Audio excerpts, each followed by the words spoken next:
It is Championship Sunday in college baseball as we welcome you to the 2026 ACC Baseball Championship from the Queen City of Charlotte, where we crown the ACC Kings in a heavyweight showdown. North Carolina ranks second in the country, armed with one of the best pitching staffs in the country. Today with Folger Boaz on the bump, trying to slow down the best offense in the sport. Third-ranked Georgia Tech, the regular season champions in the ACC with projected top 10 picks, Drew Burress and Vaughn Lackey, who lead the Yellow Jackets today with a championship on the line. With that, we say hello and thanks for joining us. I'm Mike Monaco. This is the first time in more than a decade where two of the top three teams in the country meet in a conference championship game. You have the shimmering Georgia Tech team, famous and dripping with stars, against the steady success of North Carolina, who did take 2 out of 3 between these teams in the regular season. And now we welcome in Gabby Sanchez, fittingly, to talk some offense in this one. And North Carolina, known for its great pitching staff, Gabby, but this year the offense has picked up as the year's gone along. Yeah, the whole entire thought with UNC lineup has been, where's the power? Well, guess what? The power is showing up exactly when they wanted to. How about when you look at this tournament? 7 home runs, 23 runs scored. Yeah, that's only in 2 games. They're getting production up and down the lineup. Gavin Gallagher, well, he's starting to get red hot. Cooper Nicholson, he has been hitting the baseball all over the place. And how about Ron Kellis coming up with 2 big home runs in yesterday's ballgame? Georgia Tech, meanwhile, known for its offense, historically good all season. And in 2 games here so far, 25 runs, business as usual. Yeah, they have not disappointed in this tournament at all. And you're kind of seeing the firepower that they have up and down the lineup. Starting with Vaughn Lackey, he has been absolutely phenomenal, just ripping the cover off the baseball. And it doesn't stop there. You got Ryan Zuckerman with 22 home runs so far this season. Drew Burress. You have Jaron Advicula. You can go on and on, up and down. There's a reason why they lead D1 in average, slug, and OPS, basically every offensive category. And the 2 most famous players on the diamond, Vaughn Lackey and Drew Burress, we told you both projected as top 10 picks. As Georgia Tech meets North Carolina in a big-time matchup, and you know it's big because Taylor McGregor's here. Hi, Taylor. I know it's because you're here. Okay, but this is a big-time matchup, and Georgia Tech head coach James Ramsey told me these are the type of games you love as a competitor because you understand in order to get to Omaha, you will have to beat a team like UNC. Now, for them, they hope to use today as an opportunity for some of their young pitchers. So expect to see freshman left-handed pitcher Cooper Underwood here today. They will rely on him come the postseason. This is a great chance for experience. UNC head coach Scott Forbes told his guys this is an elimination game because come the postseason, you will have your backs against the wall, and there's just something different about that type of feeling when you get to these elimination games. How will you respond today will be a great test. Sure will be between these two teams. You've got a North Carolina offense 5th in the ACC in runs per game. Scott Forbes said yesterday, a lot of people hadn't talked about our offense all year. He said he's excited about it. Owen Hull, first-team All-ACC center fielder. The transfer from George Mason has been a spark plug. First pitch from Carson Ballard is ball 1 to Jake Schaffner. And away we go in a massive game in college baseball. This is going to be fun. I mean, really, you look at one of the 2 top teams in the country going mano to mano, number 1, number 2 in ACC play. This is what you want to see in an ACC championship. On this stage, and with Carson Ballard on the bump, redshirt junior from Alpharetta, Georgia, who's got a deep and vast pitching arsenal, like so many of the Georgia Tech pitchers do. He even has a knuckleball that we might see at some point today. Yeah, Ballard likes to throw a knuckleball against left-handed hitters. So don't be surprised when all of a sudden you see a ball doing something that you've never seen it do before. This year has been the best season of Ballard's career. He pitched in relief the first 2 months of the year. Moved in the rotation a month ago. First, it was a midweek start against Georgia, then another against Kennesaw State for an inning, and then recent weekend series against Xavier, Duke, and Boston College. 5-pitch walk from a guy known as a strike thrower, and Jake Schaffner is aboard. Well, this is what we're talking about with North Carolina's offense. Look at runs per game, and then just true batting average over the 4 months of this season. Yeah, and look, if you're Scott Forbes, this is what you want to see out of your offense, right? Clicking at the right time. Look at May, 330 batting average, 10 runs per game. That's what you want to see. When the weather starts to get hot, so do the bats. Strike one pumped in to Gavin Gallagher, junior second baseman from Apex, North Carolina. Was third team All ACC. See that OPS, it's actually been the lowest of his career. But college baseball fans know that Gavin Gallagher is built for the postseason. Bouncer up the middle. Jaron Advincula with a dive. Not in time to get Schaffner. And the first two are on for the Tar Heels in the top of the first. This is one of the things that UNC wanted to do. When they played against each other during the regular season, that's exactly what UNC did.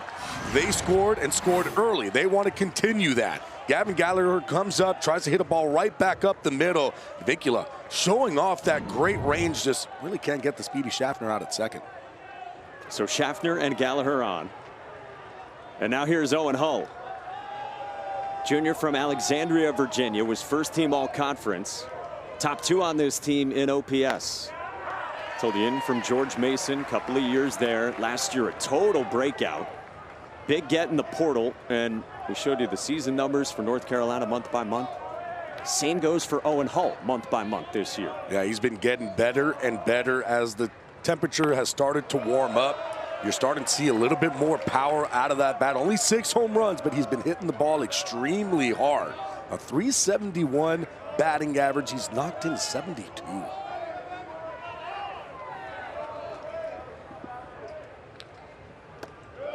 Two and one from Ballard.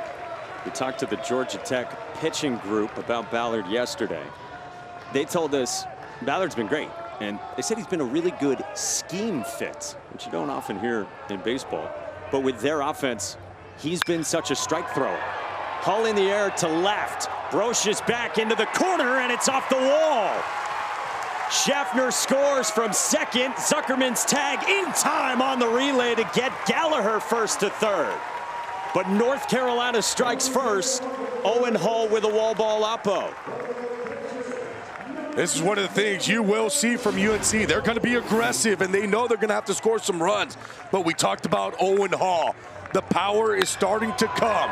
Lets that ball get deep. How about that quick bat speed getting through the zone off that left field wall? But a great job by Brochus. Look how he gets around this baseball, gets his body in the right lane to throw, gets it to Kurz, over to Zuckerman to get Gallagher out at third. Big out there, great relay. So a run in, but first out here in the first. And now the cleanup man for North Carolina, Macon Winslow. See, a North Carolina native who spent his first 2 years at Carolina's rival, Duke. Played a ton, and then this year has been the best season of Winslow's career offensively. He's been DHing recently because of a sore left hand suffered while catching. And today he does finally move back behind the plate. Yeah, he got hit by a check swing that got him right in the wrist. It's been hurting him, but he's back behind the plate. Hasn't been hurting his bat, though. He's been swinging a very good stick at the plate. There's power in that bat. 10 home runs, 53 RBIs on the season. Third team All ACC for Macon Winslow. Ballard's 1-2. Caught on and missed. Tight slider for a strikeout. And there's 2 away. Well, we mentioned these teams met in mid-April at the Bosch in Chapel Hill, and Carolina took 2 of 3. They got a Friday win 5-2 in front of the biggest crowd ever in Chapel Hill. Saturday, Carolina won 14-4 in 8 innings. And then Sunday, James Ramsey's team came back to salvage the finale 5-2. It's a Carolina team that James Ramsey was saying to us, they don't make a lot of mistakes. They don't. You look at, when you look at UNC, one, they have a top 10 pitching, and especially the starters who are going out there, but altogether top 10 in ERA. When you look at the defense, top 15 in the country, about 12, I believe, in the country defensively.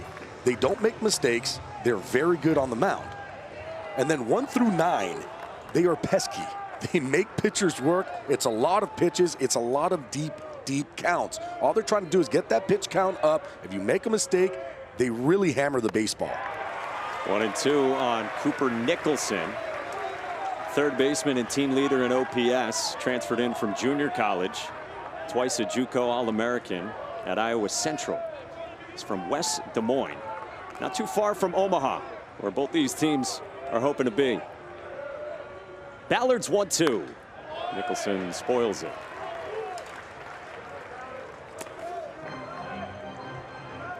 Georgia Tech has continued to trust Carson Ballard. Head coach James Ramsey said a couple of weeks ago, it feels like Ballard kind of gets underrated sometimes. So many different pitches that it's frustrating to game plan against him. It seems like that's Georgia Tech's MO. It seems like every single pitcher is going to have 3 different fastballs. They'll have a cutter, they'll have a sinker, they'll have that 4-seam fastball. When you look at Ballard too, as a slider, he will throw a curveball. Then he'll throw a knuckleball at you. Why not? Because if you didn't have enough pitches, just add that one too. 2-2.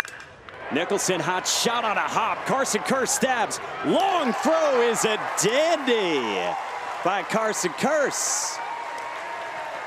Carolina strikes first, but this was nifty from Kearse. Yeah, Georgia Tech saying, yeah, you talk about that defense. How about our defense? Kearse, really nice play, making it turnaround throw to get out Cooper Nicholson at first.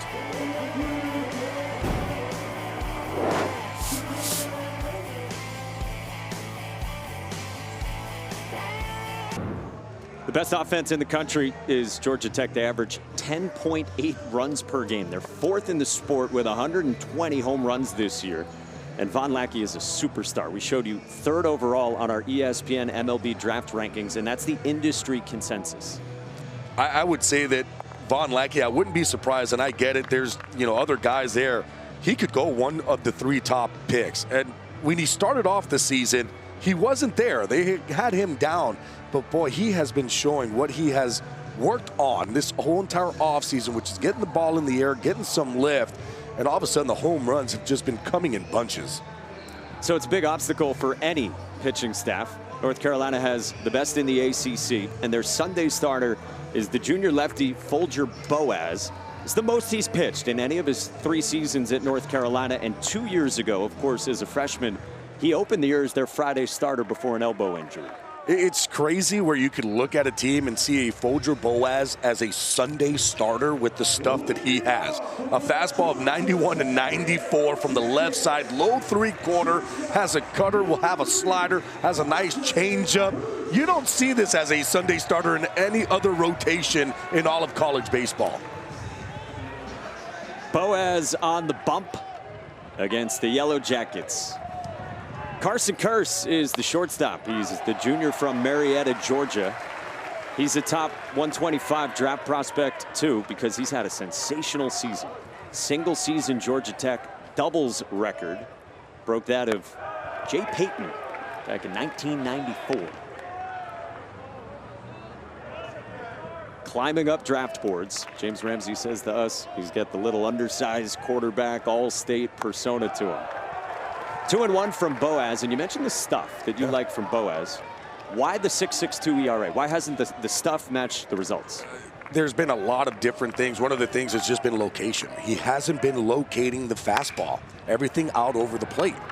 Bouncer into the shift at Gavin Gallagher, and there's one away.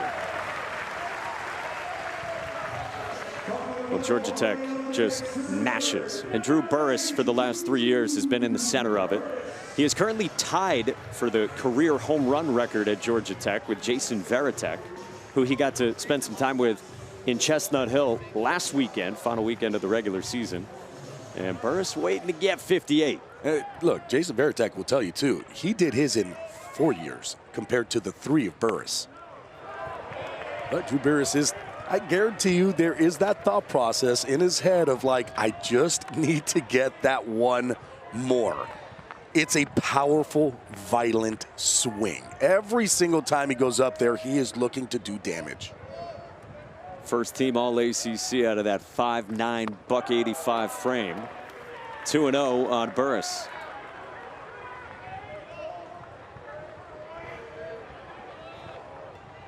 Freshman year, he popped 25 home runs. Heck of a season right from the jump. Last year, 19 more. Burris on the line into right field, a base hit. Turned around 93 at 105 off the bat, and a one-out base runner for the Jackets in the last of the first.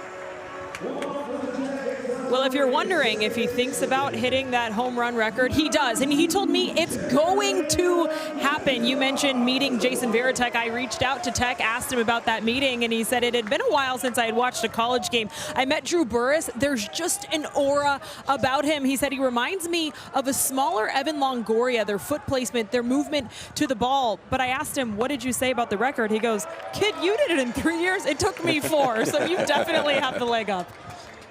Honest, understanding. Very honest. Do you see comps with the stance at least? No, with the stance, absolutely. It's that tall stance, a little bit open with the leg kick. Absolutely, there is that comp. Not a bad comp either for him. No. Longoria had a heck of a career. So after Burris, it's another star in Jaron Advincula. First team All-ACC, maybe the best second baseman in the country. Another top 125 MLB draft prospect from Kiley McDaniel. First Tech player with a 100-hit season since 2005. Boaz gloves the chopper, got to hurry, and a fastball to Paulson at first for out number 2. Well, Burris was famous coming into the year, and now Von Lackey is just as famous because Von Lackey has had a stellar season, continues here in Charlotte. I mean, you look at what Von Lackey is doing this season. You see the progression from his freshman year till now. He worked really hard in the offseason on getting the ball in the air. He wanted to get more power. There was power there. It was just more on a line. He wasn't getting it up.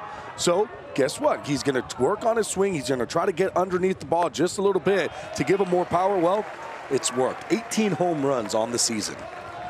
James Ramsey said yesterday, Lackey's personality is larger than life. To go along with what he said is extreme talent. He said, we always joke as a staff that Von Lackey is make-believe. He said, that's pretty good if your GM's armed with all the humans and then the computers in your draft process, and you want someone to be the face of your organization someday. I mean, the athleticism that he has. Fast. I mean, not a typical catcher, right? Because he can run the bases. Fast, the athleticism, the quickness. We talk about the year-to-year improvement. His freshman year hitting .214 with only 4 home runs. Sophomore year, good year, .347 with 6. Now he's playing video games because these numbers are absurd. 1-2. Lackey lays off. 96 from Boaz. Look, Boaz has that in him. He's got the fastball. He's able to utilize it. I would be very, very careful with Von Lackey here, trying to think that you want to get him with an off-speed pitch, because if he throws in that slider and he lives it up, this could be a 2-1 ball game.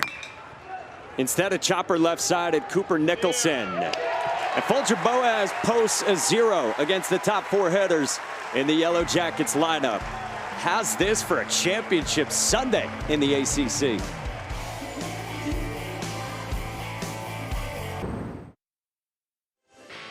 One of the most successful college baseball programs the last 20 years is North Carolina.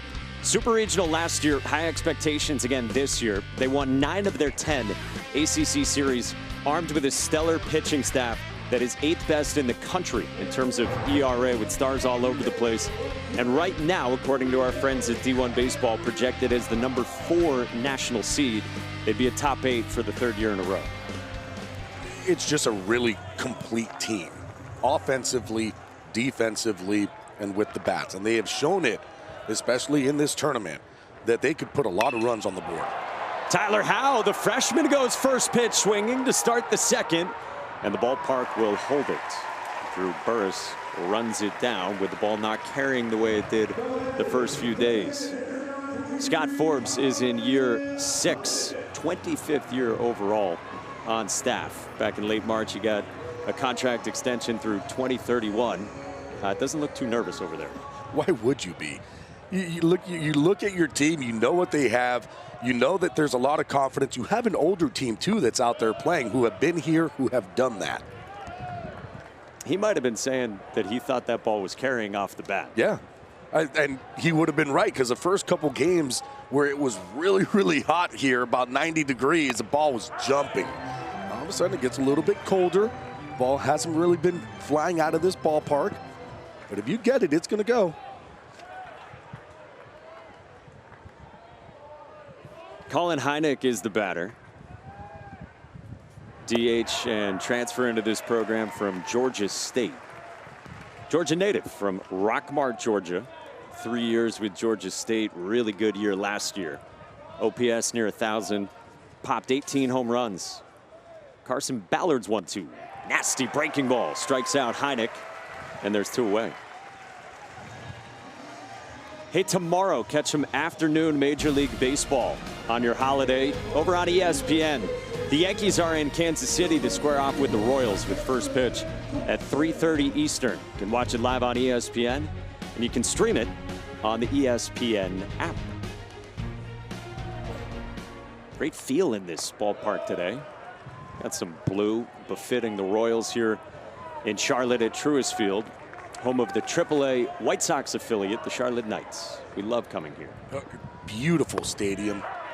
How about this atmosphere here today for the championship game?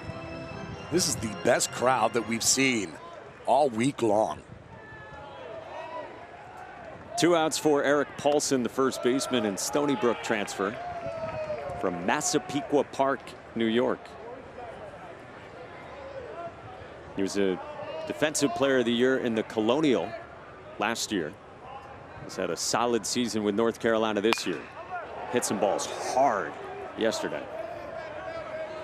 Well, speaking of the Royals, their star, Bobby Witt Jr., Carson Kearse loves to watch highlights of him. Kearse told me at points in his collegiate career, the game's really sped up on him, but he loves to watch Bobby Witt and his internal clock. He said that's really helped me as I've transitioned around the infield in college baseball. Yeah, and he's taken over at shortstop this year from a guy who was stellar last year and transferring in from the D2 ranks, Kyle Lodies. So Kearse has slid around the infield in his time, but has held down shortstop for one of the 3 best teams in the country. Instead, in the shift, you find yourself on the right side of second. We can do that in college. He could do that, and he knows what he's doing over there. That one leaks arm side on Carson Ballard. Second walk he's issued. Well, down in the 9th spot in the North Carolina lineup, you find Rom Kellis V, who went deep twice yesterday in the semis against Pitt. Not only going deep twice to the opposite way.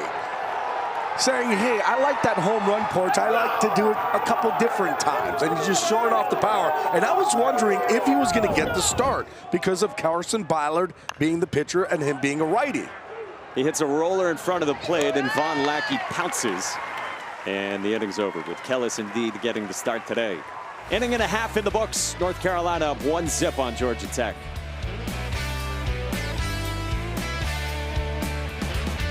Special season for Georgia Tech. Preseason number 5 in the country. Danny Hall retired after a legendary career. James Ramsey got promoted, and he has taken this team to even greater heights. They've exceeded the hype as the best offense in the country with a program record for a single season for home runs.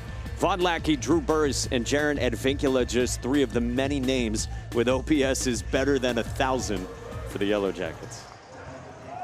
You don't see too many teams. I believe there's only 3 teams in all of D1 baseball that have an OPS higher than 1,000 in all of college baseball. And they're number 1 on that list. Brought back so much from last year and then added pieces too. Big time transfers, including Ryan Zuckerman. Spent a couple of years at Pitt. Came here to Georgia Tech and he's first team all ACC. Zuckerman crushes one to right field. Way back and gone. Absolutely torched.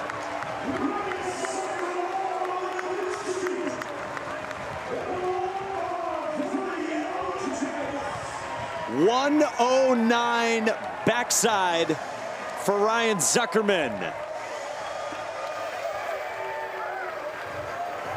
He went deep twice yesterday as part of 3 extra base hits.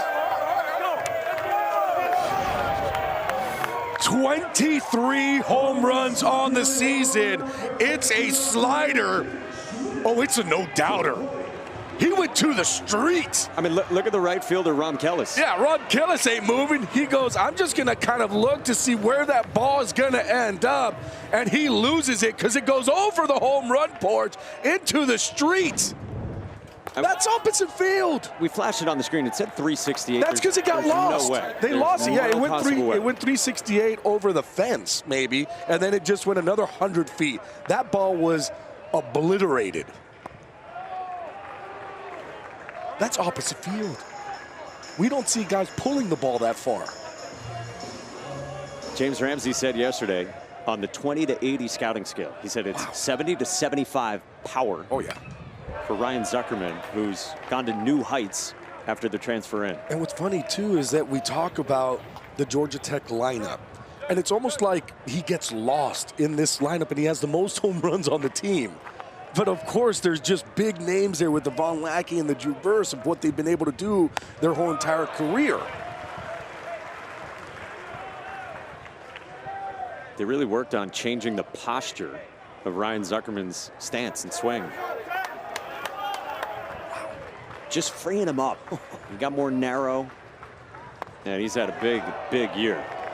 Full count meantime on Kent Schmidt, batting champ last year in the ACC for the Jackets.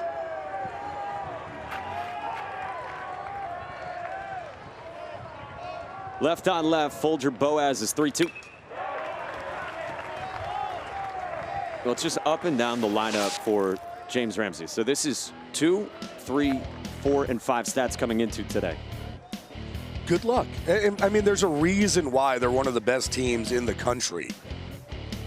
Because of these guys in the middle of the lineup, there is no room. If you make a mistake, the ball's not coming back. And of course, like we're mentioning them, but then you can kind of keep going down the lineup. It's everywhere. I mean, there is no room, a soft spot in lineups where you see like everything's like, okay, well, you know, 1 through 5 or 1 through 6, they're going to be really good. And then 7, 8, 9, that's going to be the soft spot. There is no soft spot. Good heater at 94 from Boaz to get his first strikeout in the first out here in the bottom of the second. Told you overall it's nearly 11 runs per game for Georgia Tech. And in this ballpark, Truist Field, which is such a hitter's park, AAA or when the college teams play here, no surprise the numbers are even higher. This is Alex Hernandez, draft eligible sophomore, another top 150 prospect on Kylie's board. Last year, the ACC Freshman of the Year, a freshman All-American, who broke Georgia Tech's single-season freshman record for RBIs with nearly 70. Broke the mark of Matt Wieters, former top 5 overall pick. Had a great big league career. And Hernandez hit 7th. 0-2. Darts to the back foot. Hernandez says it hit him, not initially called that way by Brian Miller. This is something you can challenge. Hernandez was insistent, and James Ramsey's going to use one of his 2 challenges. If you're successful, if you're unfamiliar with the college game, you keep it. And look at James Ramsey. He said, I heard it. Go down to first. I heard it. Go down to first. Go ahead. Just start making your way there. Georgia Tech is challenging the hit by pitch. So if you believe James Ramsey, we've already come to the determination. James Ramsey's not even going to look at it. He says he doesn't need to. He said, I heard it. Start heading down to first. Ooh, did it? I could see, if you look at the back foot, look at the pants, and the pants move. That's the only thing that I'm going to be looking at. I don't know. It's hard to tell. It kind of looks like the pants move because he's moving. Swish back. I mean, that's the best look we're going to get. I don't know if that's conclusive. That is not conclusive for me. There's nothing there from that angle that shows me.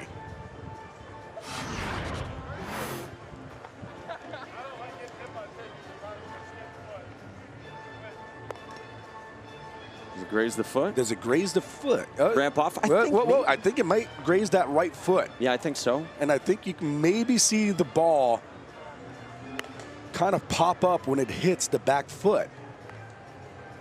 Yeah, you can see almost like a ramp coming up. Here's the thing. Alex Hernandez, you can feel it as a hitter. You know when you get hit, you know when you don't get hit. This angle, you're not going to really be able to see anything just because of the angle of where it's at. That front one does show that it might kind of go up the foot. As a hitter, though, I know if I get hit, and especially right away if I'm like, hey, that ball hit me, we need to challenge this one because I know it hit me. I can feel that it hit me.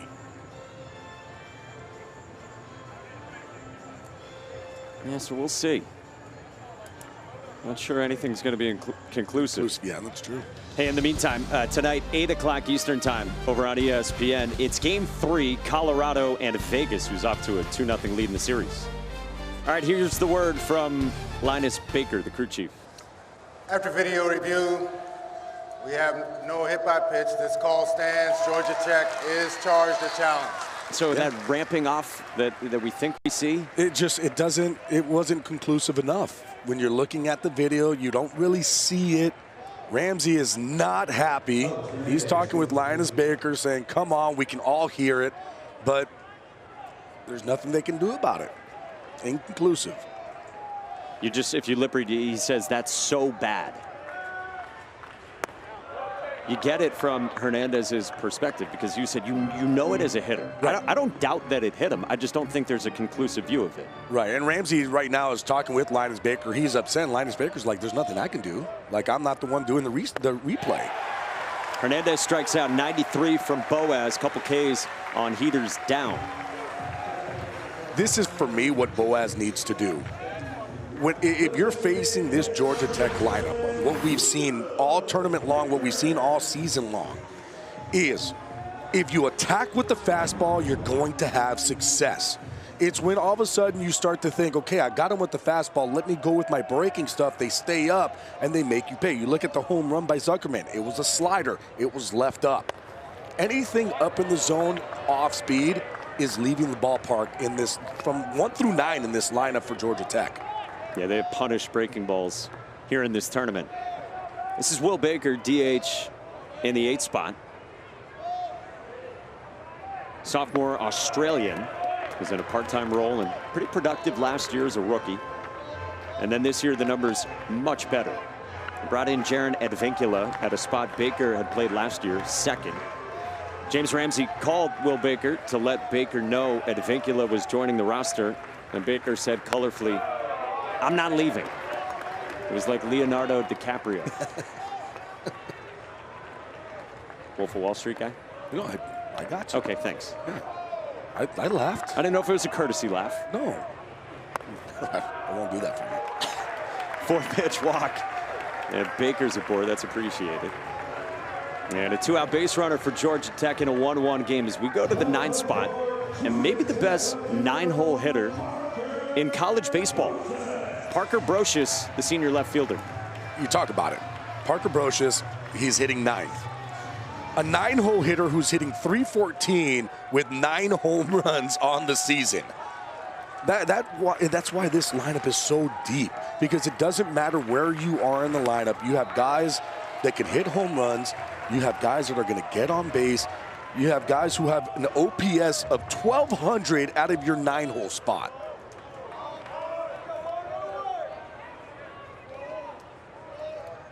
Brocious has been productive here for Georgia Tech. This was Thursday, a go-ahead grand slam in the quarters against Virginia in the bottom of the 7th. Oh, look at his mouth saying, go ball, go ball. He knew it as soon as he hit it too.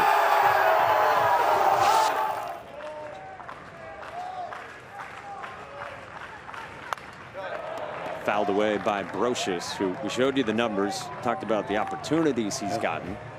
We were talking with Scott Strickland down on the field pregame, now on the Georgia Tech staff, and he said, all for a guy who was a healthy scratch for a lot of this season. Yeah, didn't earn his starting position.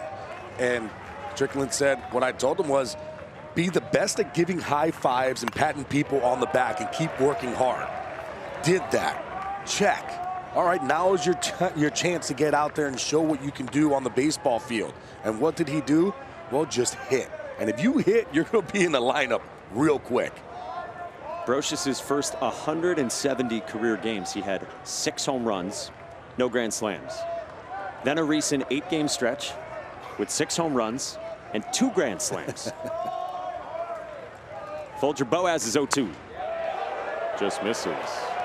What have you seen from Boaz so far? That's what I want to see out of him. I would utilize fastball changeups, work from side to side. You see Boaz, it's a low 3/4 slot. It's a good fastball too. One of the times that where he'll get in trouble is he'll just leave pitches, especially to righties, out over the plate so much. He has to be able to try to control that inside part of the plate. That's 94 miles an hour from the low 3/4 slot. Oh, and by the way, the 96-mile-an-hour pitch that he threw earlier, hardest pitch that he's thrown all season long. Yeah, best bolt of the year. So he's starting to feel it as well. You gain confidence too, right? And the team will help you gain that confidence, the way that they play behind you. One of the things when we talked with Scott Forbes was they were having trouble defensively behind him. Well, he's off to a good start so far. He fans 3 in the second, but Ryan Zuckerman might have broken TrackMan. We know it was 109 off the bat, and we can confirm it went very far. We're tied through 2.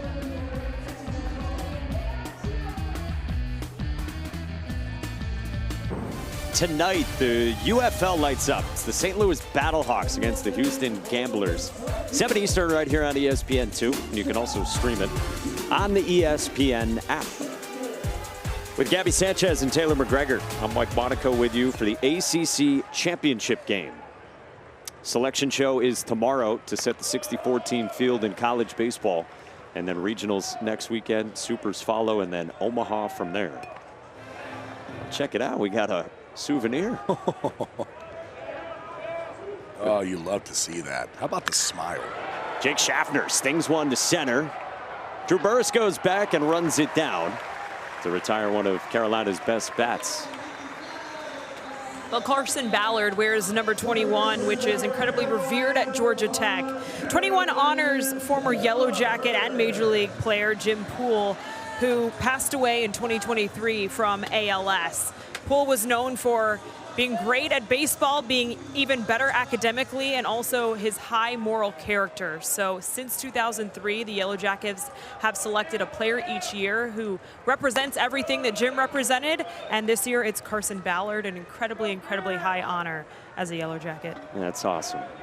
James Ramsey says that Ballard's the epitome of what it means to be a student athlete at Georgia Tech. Super smart. Gavin Gallagher pulls one to third at Ryan Zuckerman. 2 down.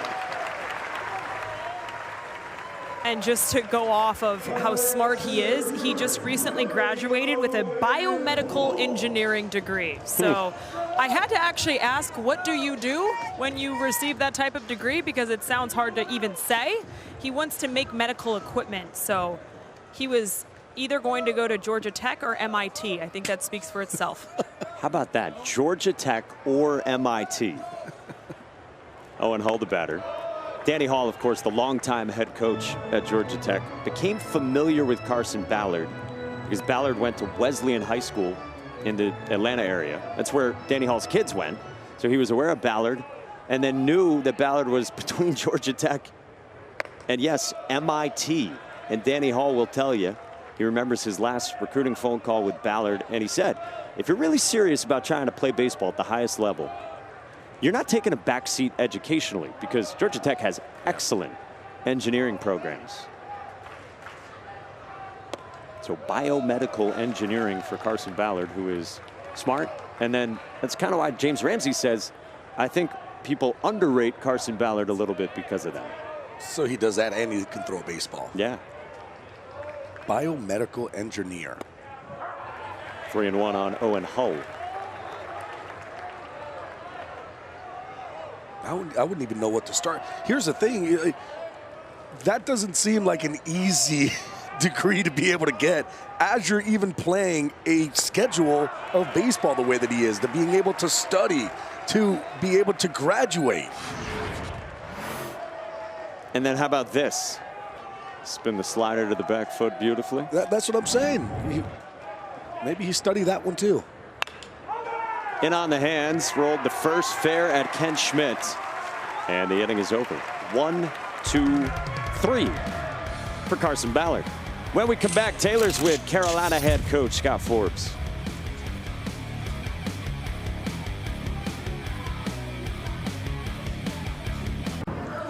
back here to Charlotte, joined now by North Carolina head coach Scott Forbes. You told me before the game you want your guys to view this as an elimination game. What do you hope they take from this as you guys hope to win the ACC, but also look forward? I mean, you have to play every pitch. You have to play loose. You got to have a good time playing because this is what you work to get to any type of championship. And you don't want to have any regrets. And you don't have any regrets if you play aggressive with no fear. Everybody always talks about you want to get hot at the right time of year. What do you like about your group right now as you guys want to get to Omaha? Well, obviously the goal is to win the ACC tournament, but your goal also is, if you put yourself in a good position to be a national seed, is do you want to play 3 games to set your pitching up. So that's the thing I wanted most. Now we're going to try to win this thing, but to see Boaz out there and be aggressive, that's a good thing for us. Thank you, Coach. Thank you. Mike? Taylor, I think he likes what he's seeing from Folger Boaz so far. But again, reconcile this for us. Boaz's lack of numerical success with the stuff. As Carson Kearse tags one into right, and this ball is back and foul. Just missed. One of the things, too, when we talked to Scott Forbes earlier today, it's been the inconsistency, right, with Folger Boaz. And more of that has been with just being able to control the zone with his pitches. The fastball command, the cutter command, those have been issues. Why? Because he hasn't been able to get those pitches in to righties. He's been leaving them out on over. And because of that, he has been getting hit up. Kearse on a line to center, and Hull plays it on a hop. Just like what we're talking about, where he's not able to get that ball in. 91-94 plays a lot differently when you're able to control that inside part of the plate. But when you're leaving everything out over, you're not able to get that cutter in. As a hitter, now I can basically eliminate one portion of the plate and just look out over, look to get extended. When a hitter gets extended, well, that's when power ends up coming along. So one of the biggest things for him has been trying to get that pitch in and controlling that inside part of the plate. Drew Burress hits one to left, and that ball is gone. Up and out for Drew Burress with a 2-run shot.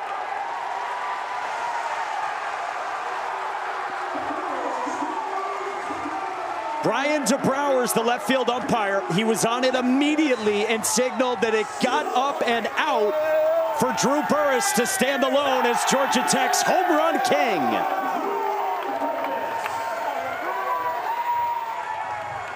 Now let's see.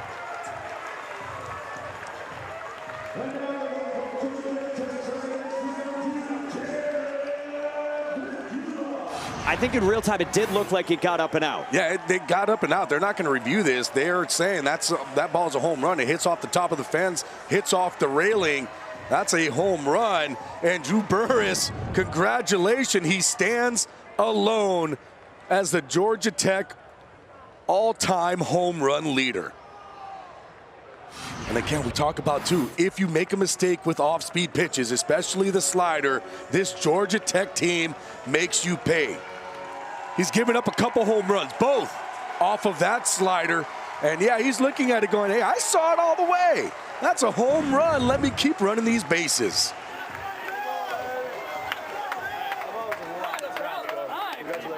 '58 in a sparkling 3-year career. Gorgeous bunt by Jaron Advincula, who wins the foot race against Folger Boaz. And all the daps for Drew Burress, who's been the alpha since he showed up a couple of years ago, and now one ahead of Jason Varitek. It was just a matter of time with Drew Burress, just Mr. Consistent in his career at Georgia Tech. So as this one speeds up a bit on Folger Boaz, one of the great pitching coaches in college baseball, Brian Gaines, comes out to chat with his junior lefty. And this is just to kind of slow things down right now, especially with Jaron Advincula, who just finished bringing that bunt along with him. Boaz having to hustle to get to first base, not able to get it. So with Gaines just going out there to try to just slow things down, give his pitcher just a little bit of rest. Look who's getting up in North Carolina's bullpen. One of the best relievers in college baseball. He has been for 2 years with the Heels. Walker McDuffie, a slider specialist who pitched yesterday up to what, 45 pitches, and they'll bring him back. Oh yeah, absolutely. 2 in a row, no question. they have two guys that they're able to do that with. Caden Glauber and this man right here in Walker McDuffie, who they're able to utilize both in back-to-back games, sometimes back-to-back-to-back games. Nobody out bottom of the third, and here's the dangerous Von Lackey. Takes inside. That's where you have to live. Beautiful pitch there by Boaz. Got to get that ball in to the righties. You can't continue to leave things out over the plate. I would also eliminate the slider. Bouncer off of Boaz's glove into no man's land, and Lackey's safe, and Boaz threw it away. Lackey's got to dive back from fair territory. He does so safely from Eric Paulson, and this has sped up on Folger Boaz. These are ones where the pitching coaches, the head coaches are saying, I want you to take a look at where the defense is before you step on the mound so you know when a ball is hit what you should do. If Boaz would have looked behind, he would have seen that Gallagher would have been playing right behind second base. You let this ball go, would have been a double play, and that's it. But because that ball hit off of Boaz's glove, you're not going to be able to get Von Lackey out because he can fly down that first base line. Now Ryan Zuckerman, and still nobody out. We've gone Kerr single to center, Burris two-run homer to left, Advincula bunt single, comebacker single, and an error on Boaz. And this is what Georgia Tech's lineup can do. They could put up runs in a hurry. By the way, on the Burris home run, we finally got the exit velo. Any guesses? I would have thought it was about 109. 117. Oh my goodness. Top spin 117. Is that really 117? 117. I mean, I know it got out in a hurry, but 117. That's one of the reasons why he's going to be one of the top 10 picks in all of college baseball. Fouled away by Ryan Zuckerman. And not just college. It's the second hardest hit ball he's had this year. He had one 118 3 weeks ago against Xavier. Big spot here, runners at the corner, still nobody out. And Zuckerman the batter after he homered his first time. Down and in. I mentioned the splits for Folger Boaz, who has been touched up some by right-handed hitters. They've had a 965 OPS against him coming in. He'd given up 6 home runs total, 5 to righties. 3-2. Cut on and missed. Well, that's Boaz's best pitch, his slider. And if you're going to throw the slider, this is where you need to throw it. Let it be off the plate away. Let it see if it comes back. Keeping it down. You don't want to try to work your slider in. A lot of times they'll want lefties to throw back foot sliders to righties. Well, not against this Georgia Tech lineup. Because if you don't get it there and it stays out over, it's going to be punished. Walker McDuffie is lurking. Georgia Tech takes an offensive timeout. James Ramsey, the head coach, who's still so involved with the hitters, talking things over with Kent Schmidt before what would be a left on left. I mean, McDuffie's just throwing from in front of the mound right now. What do you think the calculus is for Forbes and Gaines? Well, here's the tough part, right? Because you do need Folger Boaz to throw some pitches. Remember, too, that it is very important for each one of these teams to win the ACC championship. But they also are looking forward. You're looking for regionals, and you're going to need a Folger Boaz to be able to get through regionals into supers. Kent Schmidt left on left. He's got more than an 1,100 OPS against righties, right around 700 left on left.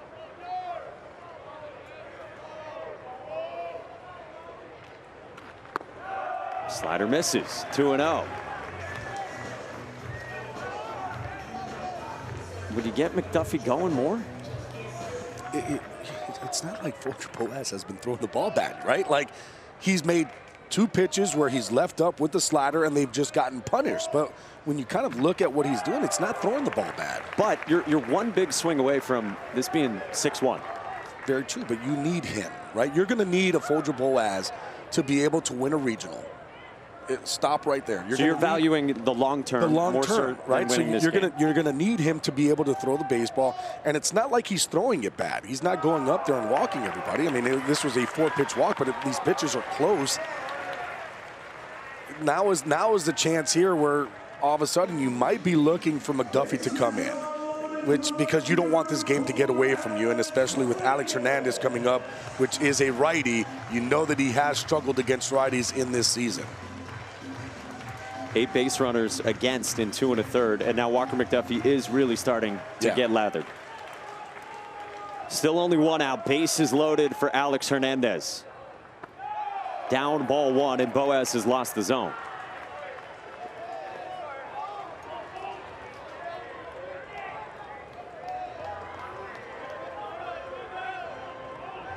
Hernandez struck out his first time on 93 at the bottom of the zone. And now Macon Winslow is going to buy some time for McDuffie to heat up. Yeah, they didn't have McDuffie getting to what a lot of teams would call a green light, where you're ready to come in, you're hot. They had him more like just get out there. Red light, yellow light, and now they're going to buy some time. They might do a mound visit from one of the coaches after this to really get McDuffie ready. Yeah, this is one of those, all right, really start getting loose here, because all of a sudden, the way that Georgia Tech is, and we've seen it all season long, we've seen it in this tournament, where they get things rolling, and all of a sudden it's almost like you're passing the baton to the next guy, and they will all of a sudden put up 7, 8 runs in an inning very, very quickly.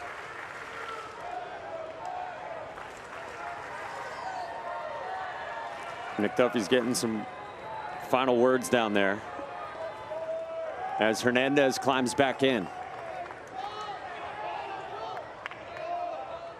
1-0. Cut and a miss. Good recalibration by Boaz with 93. Oh, it was a nice job there by Winslow to just go out there and calm things down. And hey, bases loaded. We understand. Ground ball here, you're out of the inning. The defense behind Boaz is really good. Top 15 in the country. Hammered by Hernandez. Left field. And it's off the wall. Advincula scores. Lackey right behind him. Schmidt gets the windmill. And it's a bases clearing double from Alex Hernandez.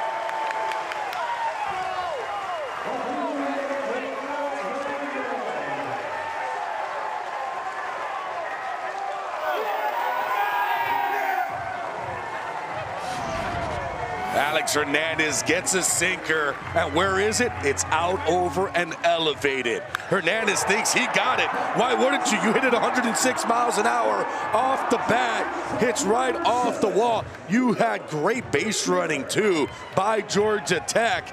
He sees it hits off the wall and says, okay, well, let me get going. I need to get myself to second base. But I'll tell you what, the base runners, they did not. Schmidt was off and running. As soon as that ball got hit, everybody on the bases knew we got to get on our horse. A 3 RBI double for Alex Hernandez, and all of a sudden Georgia Tech has taken over this ball game. North Carolina gambled and got burned. You keep Boaz here for the lefty and Will Baker. This is almost certainly his last batter. I mean, Hernandez totally thought he had it. 106 miles an hour off the bat. The way that this park has been playing, especially all tournament long, you would think that was going to be a no-doubter. Still only 1 out in the third. 8th batter of the inning is Will Baker, down 0-2. Little trickler toward first, that Eric Paulson for out number 2. And you would expect to see Walker McDuffie right now, and here comes Scott Forbes.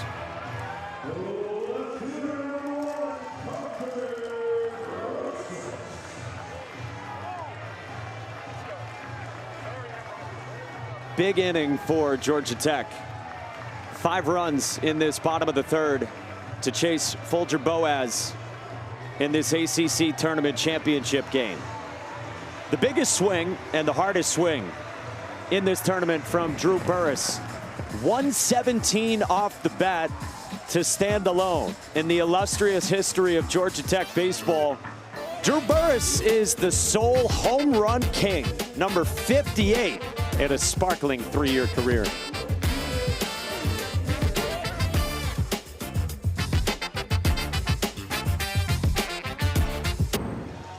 Folger Boaz departs, 64 pitches. Sunday starter for North Carolina. They decided to stay with him against Alex Hernandez, and Hernandez has spotted Georgia Tech a 5-run lead. And so now North Carolina goes to the bullpen for the sophomore righty. In-state kid Walker McDuffie, the most famous spectacles in the sport on Walker McDuffie, who pitched yesterday about 45 pitches. You see the 2.88 ERA. He had all 3 pitches working yesterday. That changeup is going to play a big part in Walker McDuffie. It's good because everybody already knows about the slider. The slider is elite. The fastball, 93, 95 miles an hour. He's a bulldog, too, on the mound. He goes right after hitters. McDuffie came into the game yesterday in the 5th inning and put out a fire against Pitt. He starts out 0-2 on Parker Brocious. He thought that was down. Brocious struck out his first time on 94 from Folger Boaz. They're thinking maybe McDuffie for 2 innings. Scott Forbes told us pregame he would have loved for it to be 1 inning at the end of the game. Yep. Instead, he comes in with North Carolina down 5 in the 3rd.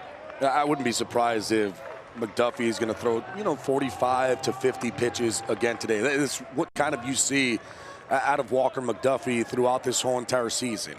Throwing multiple times in a weekend series, which is basically what they're doing here in this tournament. Well, and is it too little too late, though? Because here's the context for Georgia Tech, though. Yeah. 38th time this season, 38th different game that Georgia Tech has had a 5-run lead. It's the most in the country. They're 37-0 with a 5-run lead. The biggest lead they've blown this year is 3. They blew 3 3-run leads, but that was back in March. But I'll tell you this UNC lineup, just like this Georgia Tech lineup, they could put runs up in a hurry as well. True. And they're very good 1 through 9. So just because you look at the scoreboard right now and saying that it's 6-1 does not mean that this game is over at all.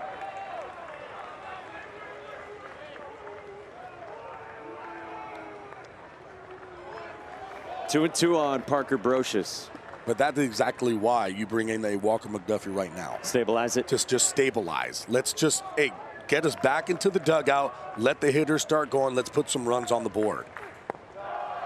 Full count with the lineup ready to turn over to the guy who led off this inning, Carson Kearse, in front of Drew Burress.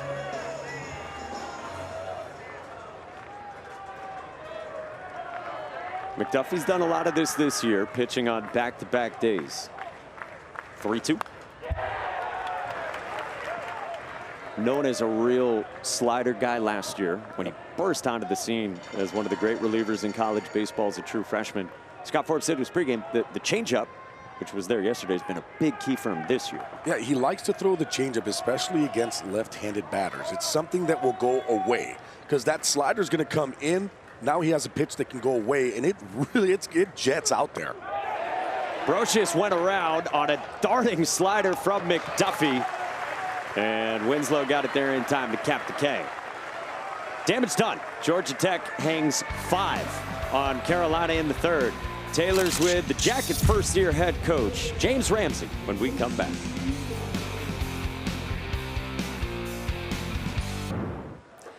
Welcome back here to Charlotte, joined now by Georgia Tech head coach James Ramsey.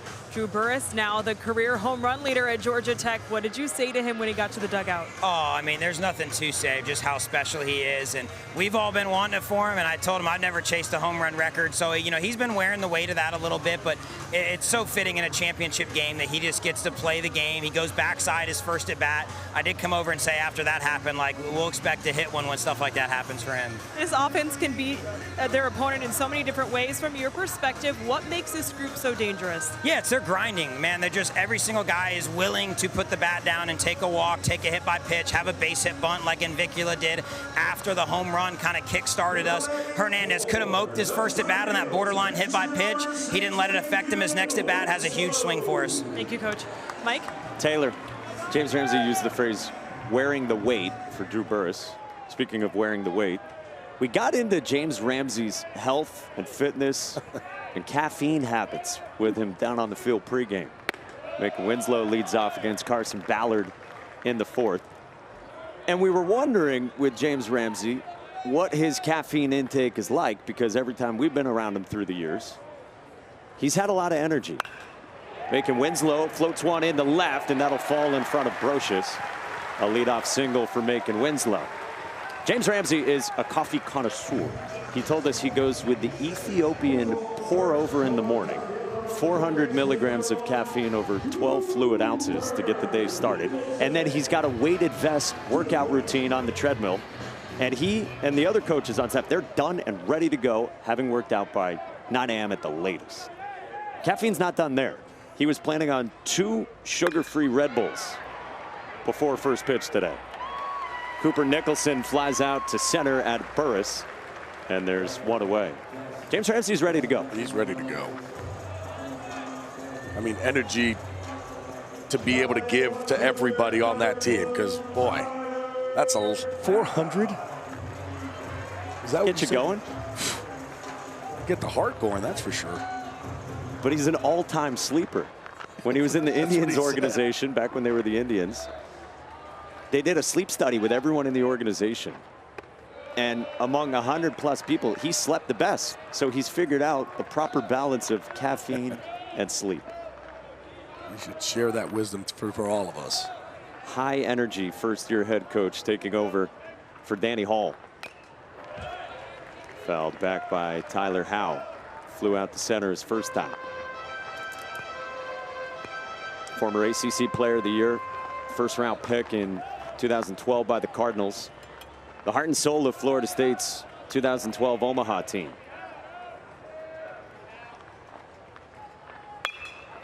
Line drive, center field, Tyler Howe.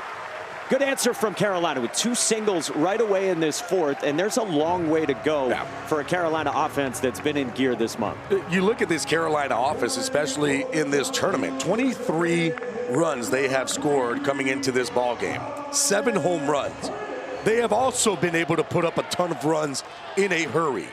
That's why when you look at where the score is right now at 6-1, the game is not over yet, because this UNC lineup could put up a bunch of runs. Colin Heineck got jammed. He rolled it at Jaron Avincula in the shift for out number 2. Winslow to third, Howe to second. Now this is going to be a big at-bat here for Eric Polson. You got guys in scoring position. Carolina would love a big hit. If they're able to get a 2 RBI single here, 2 guys scored, now you're talking about a 6-3 ball game. This is a situation here where Eric Polson, who's got a lot of power, definitely some power in that bat, 10 home runs on the season, he can do some damage.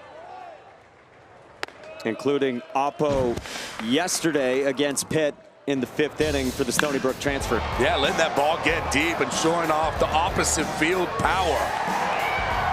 He's come up with some big hits, especially as of late. So much so that they're going to have to go out there and talk about this just a little bit. It's a really good situation, too, if you are Georgia Tech. Why? Because you do have a base open. You know that Eric Polson has a lot of power. It's a righty-lefty matchup. Behind him, Ron Kellis, even though he had the 2 home runs yesterday, usually a guy who doesn't start against right-handed pitching. It's usually Carter French. They usually have a platoon role, but because Ron Kellis had those big swings, has been hitting the ball good, let him get the start here today. Matt Taylor out for a visit as Paulson waits. We talked about it yesterday with Eric Paulson, that the big adjustment for him last weekend was making sure he's getting his foot down in time as the pitcher releases the ball, because he had been late a lot. He was spinning off of balls, as he said. Now he feels like he's seeing it better, and he's catching it out in front. Well, he really is not doing much with that front foot. It's almost like he's picking it up and putting it down right away. So he's down in time to be able to hit every pitch. And he knows he's going to see a lot of spin. He said that last weekend during the NC State series. So he said he's got to hold his ground more. Just saw the slider there from Ballard. Yeah, one of the things, too, for Polson, just take a look at where this defense is. Everybody on that pull side, they're going to try to attack him in, especially off speed. If he is able to just get something out over the plate, not trying to do too much, and just, hey, I'm going to try to hit this ball right back up the middle to that left side, because if that ball gets through, that's 2 RBIs. Oh, and he wears one off the back knee on that back foot slider from Ballard. And so now they're loaded for North Carolina and Rob Kellis. Remember Rob Kellis, as you just said, he homered twice yesterday. Both oppo, 2-run shot in the second, 3-run pump in the sixth. And both opposite field showing off the power. These were no doubter off the bats, just easy pop. First pitch leaks inside. There were huge expectations for Rob Kellis last year, a South Carolina native who transferred in from the junior college ranks last season. It didn't materialize for him. His bat right now is as hot as it's ever been in 2 years with the Tar Heels. On the ground, sharply in the left field, past Kearse's dive. Winslow scores. They send Howe to the plate. The throw, not in time. Carolina gets 2 back, courtesy Rob Kellis. From the 9-hole spot, Rob Kellis comes up big again. They needed the big hit. Where does it come from? From the 9-hole. Rob Kellis, not a guy that's usually starting against right-handed pitching, but boy, that ball has been jumping off of his bat. Another big hit, and all of a sudden you start to look, and we said it, this UNC lineup, don't get down on them because they can put up runs in a hurry, and all of a sudden you still have first and third, and now you're at the top of the lineup with Schaffner coming up. Maybe the hottest bat over the last few days for North Carolina in Jake Schaffner. Super productive out of the leadoff spot. He had 4 hits yesterday, a couple singles in his first 3 trips, then a triple and a double in the middle innings. Von Lackey, who couldn't haul in what was a pretty good throw from Parker Brocious, is out for a visit.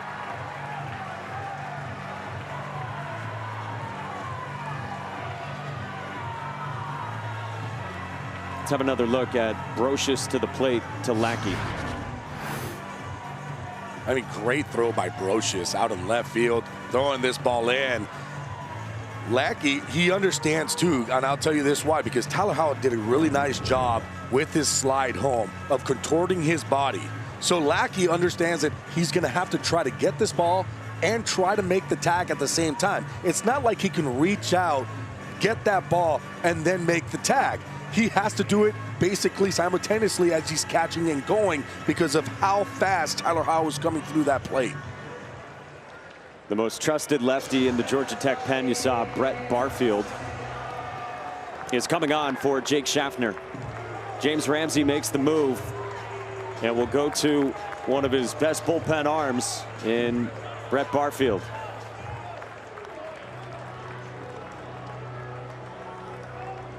Carson Ballard was good across the second and the third innings, but North Carolina's had some hard contact here in the fourth, their second time through the order.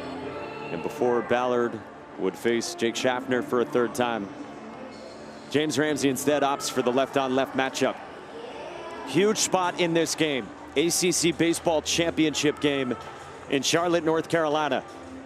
Barfield coming on for Schaffner after Rob Kellis gets North Carolina back within 3.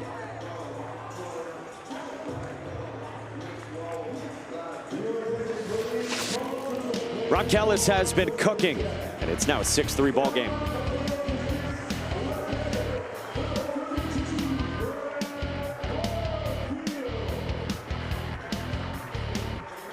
Omaha, Nebraska, the epicenter of college baseball.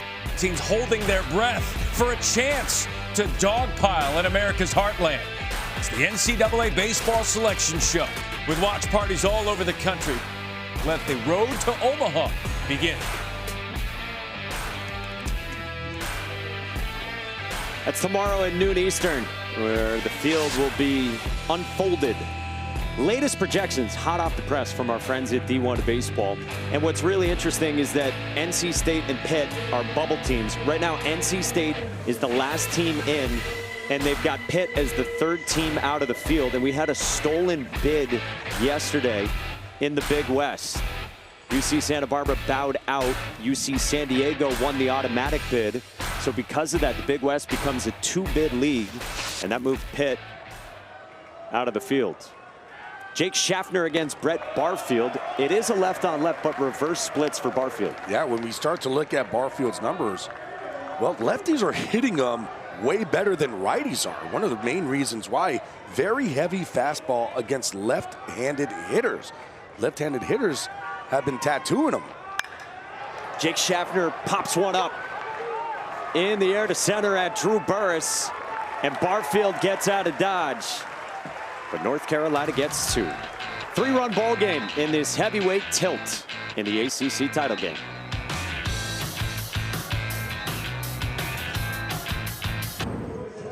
Brett Barfield took over on the mound for Carson Ballard, who is the first guy to say thanks to Brett Barfield. That's what the teammate's for. He left some guys on the pond and say, hey, thanks for not letting any more come in. Appreciate it. Give you a nice little hug. Two pitches, that was big to get Jake Schaffner.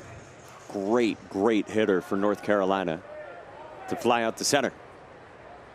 Walker McDuffie, his first full inning of work. It's against the big bats for Georgia Tech. Top of the order with Carson Kearse, the star shortstop. Walker McDuffie came on for 8 pitches. He struck out Parker Brocious. You could probably get him about 45 pitches or so again today. I would say 45 to 50 pitches probably is where they want to keep him. I don't see him going more than that. But he's put in a position here to where all of a sudden, we talked about it, UNC, they could score some runs. They can get runs across. They just finished showing it last inning. They had a little bit of an answer back. Now you need that shutdown inning. You have the right guy on the mound. This leaks and hits Carson Kearse with a slider that got away from Walker McDuffie. And so, here's Drew Burris. Pulled one top spinning for the record home run. 117 off his bat.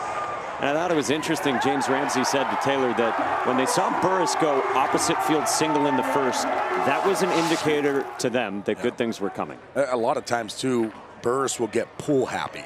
And you'll see a lot of his swings trying to catch a lot of balls out in front. Once he saw him stay back and drive the ball to right center, I guarantee you that James Ramsey will go, uh-oh, okay, at some point it's going to happen because he's going to stay on these pitches.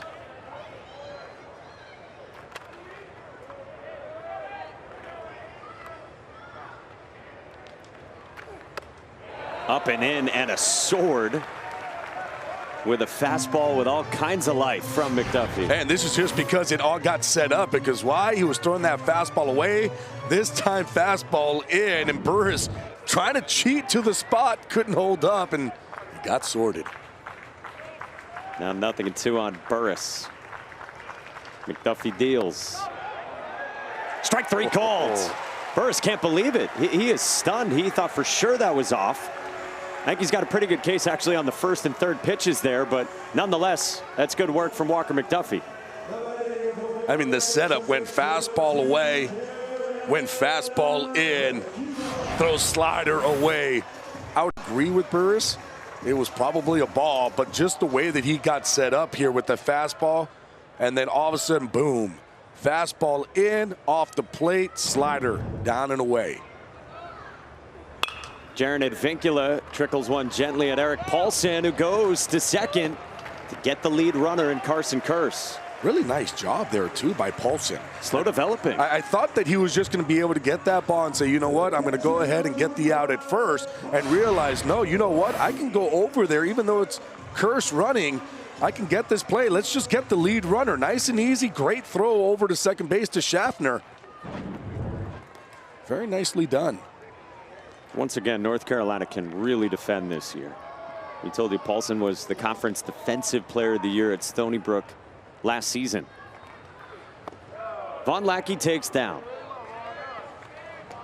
Third trip to the plate today for the best catcher in the country, perhaps. Right up there with Daniel Jackson of Georgia. Ryder Helfrich at Arkansas, among others. Lackey grounded to third and then had an infield single comebacker that went off Carolina starter Folger Boaz's glove last inning.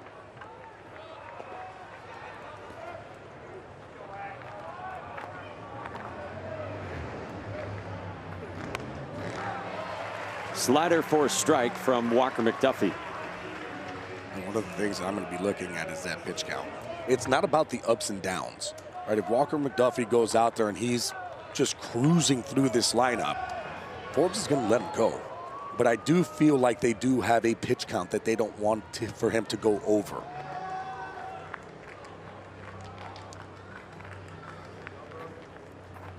Already a couple of guys loosening for North Carolina in the bullpen. They have gone about 45 pitches back-to-back days with McDuffie before. But Scott Forbes did say to his pregame the ideal world was 2 innings. Lackey bounces it foul, and it's 1 ball and 2 strikes. Because I did ask him yesterday, why leave in McDuffie against Pitt? You guys had an 8-run lead at that point, and then you brought him out. And he said, because we wanted him to throw 45 pitches. And he got to the exact mark, and that's when we went to go get him. And you are right. Typically, we wouldn't have done that in an 8-run. That way you're able to hold him off and maybe throw him a little bit more. But the thought process was, even at 45, you were still going to be able to throw him here today. Just off the inside part of the plate on a fastball with run that McDuffie wanted. This is a really good pitch. And this is what you have to do against this Georgia Tech team. You can't be afraid to utilize that fastball, especially against the big right-handed hitters off the plate. Lackey spoils the slider just barely. It's just fun to watch the side to side, the east to west, fastballs in, sliders away on the corners. Against the heart of this Tech lineup. Boy, isn't it so fun watching McDuffie work? It's a lot of fun. I mean, not only can he throw 92, 95 miles an hour, he knows what he's doing on the mound with his pitches, and they're all sharp slider, good fastball. The changeup has been really good. This one gets away from Macon Winslow. McDuffie yanked that. Was that a right-on-right changeup? It was 88 miles an hour.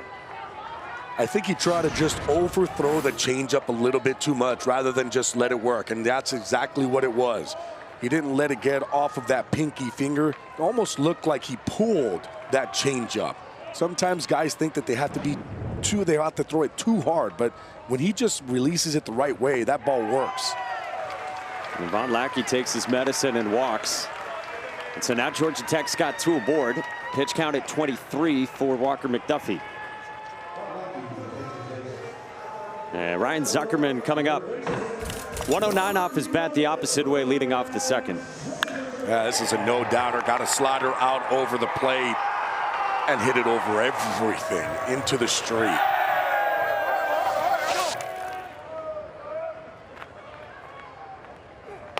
Again, in Ryan Zuckerman's transfer process, James Ramsey and the staff sat down Zuckerman and they zoomed in on his face with at-bats he took last year and how wide he was in the box and how that caused him to be so tense in the box.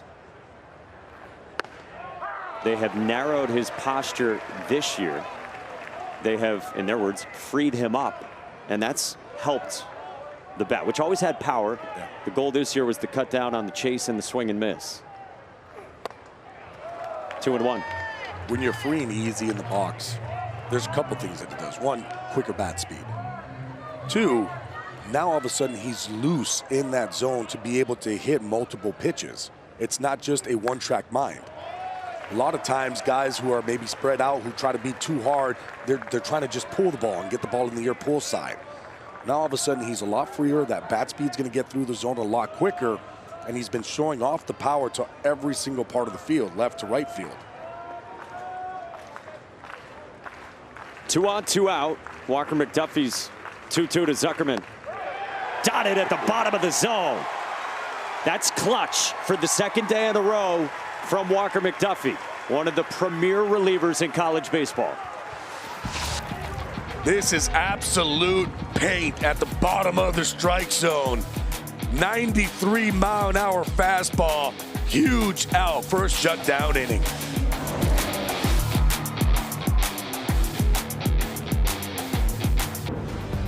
Welcome back to the 2026 ACC Baseball Championship from Charlotte. Let's check in with Taylor. Well, I was talking to Gavin Gallagher this week, and he was telling me he's the type of guy to ride the hot bat. So if a bat's getting hits, he'll go with it. He told me earlier in the season he picked up a bat, first AB with it, hit a home run, and then it got a nickname called ChatGPT because it was automatic, and then everybody started using it. So that's one thing about the college game, a lot of bat sharing, and Gavin Gallagher is certainly one of those guys who not afraid to pick up a bat if he thinks it has hits in it. Gabby, were you ever that way? Every single baseball player is superstitious at some point with something that they have. And yes, if I got some hits with some batting gloves, they would stay on. But if it was 0 for 4 day with maybe 2 strikeouts, it was the batting gloves' fault. See you later, bye. ChatGPT, how do you assess the name of the bat? It's funny. Do you name bats? No. No. I should have. There's still time. And you know this guy's a postseason performer. 2, 3, and 4 against Brett Barfield for North Carolina here in the 5th. Monster matchup in the ACC championship game in front of a great crowd in Charlotte. Yes, please. We'll take a couple of those up here. It's outside from Barfield to, I think we should call him Big Game Gavin. It's better than playoff Gallagher for me. So yeah, Big Game Gavin. A little bit of alliteration. Yeah. Scott Forbes said to our crew earlier this year, a big game guy. It gets better when the lights are brighter.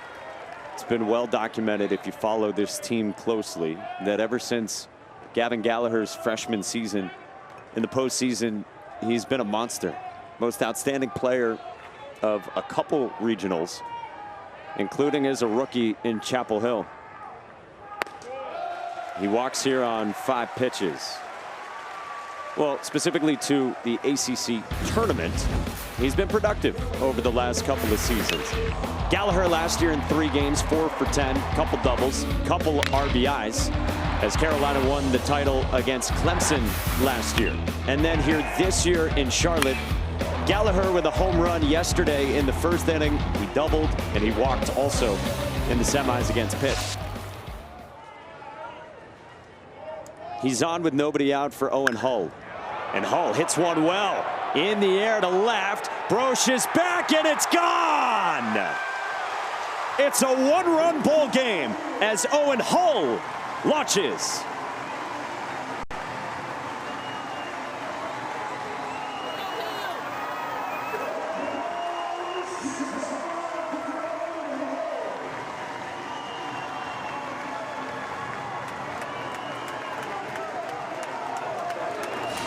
Oh, and here we go. Owen Hall, we've talked about it.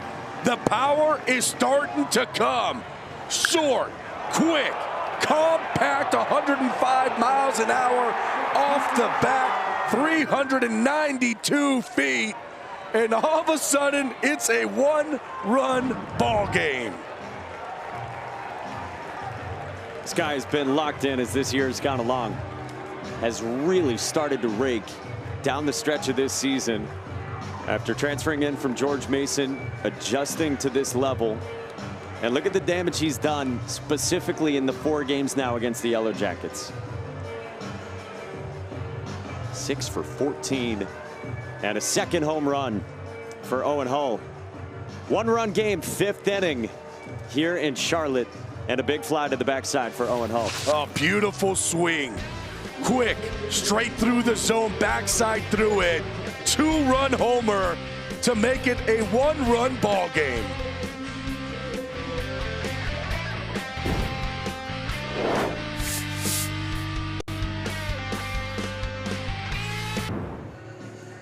Brett Barfield did a very important bit of work when he came on and took over for Carson Ballard.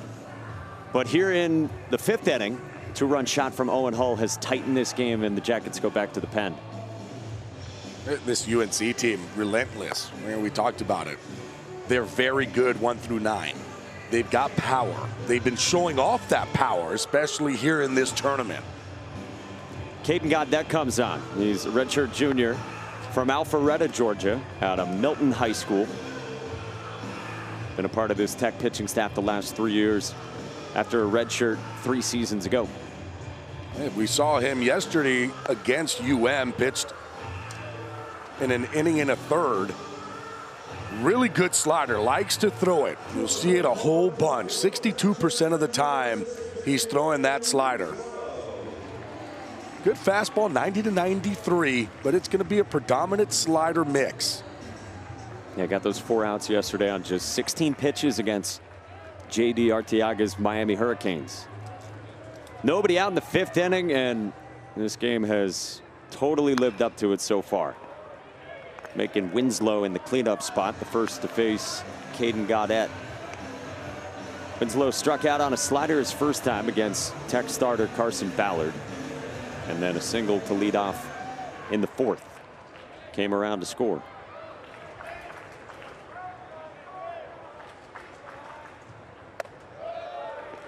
How about the productivity from Owen Hull in this game? RBI double off the left field wall in the 1st. And then 2-run shot, Oppo, here in the 5th. Yeah, both of them too. Letting the ball get deep, driving it the opposite way, showing off that opposite field power. Off the end of the bat, cued behind Kent Schmidt into right. A normally sure-handed first baseman couldn't corral that, and Winslow's on. Winslow hits this ball off the end of the bat. The only thing I can think of is that there was a lot of English as he's trying to make the play. Ball kind of comes around, can't make the play. Winslow, you know what? Smith just kind of picked up his head before making the play, but this ball right off the end. And here's the thing too, with Winslow up, they were playing pool, so there was a lot of space in that right side. You could see he was trying to use that way. Ends up getting on first on the E3.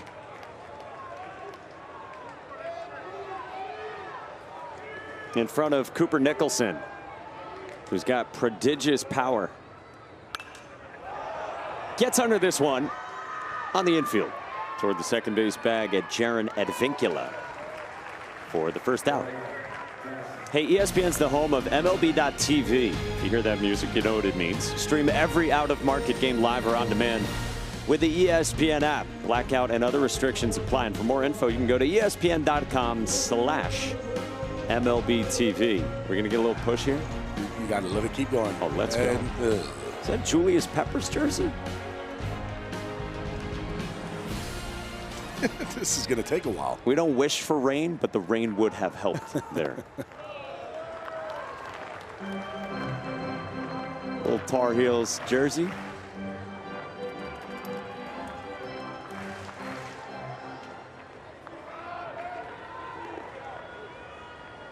Tyler Howe's the batter. A fly out to center, and then a single up the middle and a run scored. There's the slider you mentioned from Caden Gaudet. Yeah, it's a good one. Sharp slider down in the zone. The thing is, too, is that he does have a good fastball, 93 miles an hour. So you've got to be able to respect both pitches. It's just picking and choosing which one you want to attack. I would think you would have to attack the slider because he throws it so much. A slider there that was hung to Howe, but Burris runs it down. Boy, hard contact again from Tyler Howe. This kid's impressive for a freshman. I'll tell you this, it's been hard contact up and down the lineup for both of these teams, for Georgia Tech and for UNC. And we knew that it was going to happen because there's a lot of firepower in both these lineups. Makes it really tough on the pitching staff. Again, it's the first time that the top 2 seeds in the ACC tournament have met in the title game since 2011. We told you it's been more than a decade. where we've had a conference tournament title game, not just the ACC tournament, any conference tournament title game where both teams are ranked top 3 in the country. This is Colin Heineck, and he rolls one to third and foul at Zuckerman. Needless to say, we were fired up for this one. Oh, yeah. And it's delivered. Started with 16 teams in Charlotte on Tuesday. Everyone in the ACC playing here for a second straight year. And down to the 2 best. And that's what you kind of want to see. Like, everybody knows these are the 2 best teams in the ACC. Saying something, too, because the ACC is very, very strong this year. A lot of good teams. But this is the number 1 and number 2. This is a championship game that you wanted to have. Who is the best? During the regular season, UNC said, we'll take that. It's the only weekend series that Georgia Tech lost all season long. How about this? After they lost that series to UNC, they did not lose another ACC game all season long. You asked James Ramsey down on the field at the Cage pregame, hey, did you want to see North Carolina? He said, yeah, I suppose, but I also think they probably wanted to see us. Right. You want to see the best. You want to play against the best. That's the best way to say who is the best. 2-2. Swing and a miss. Gaudet with a nasty slider to strike out Colin Heineck.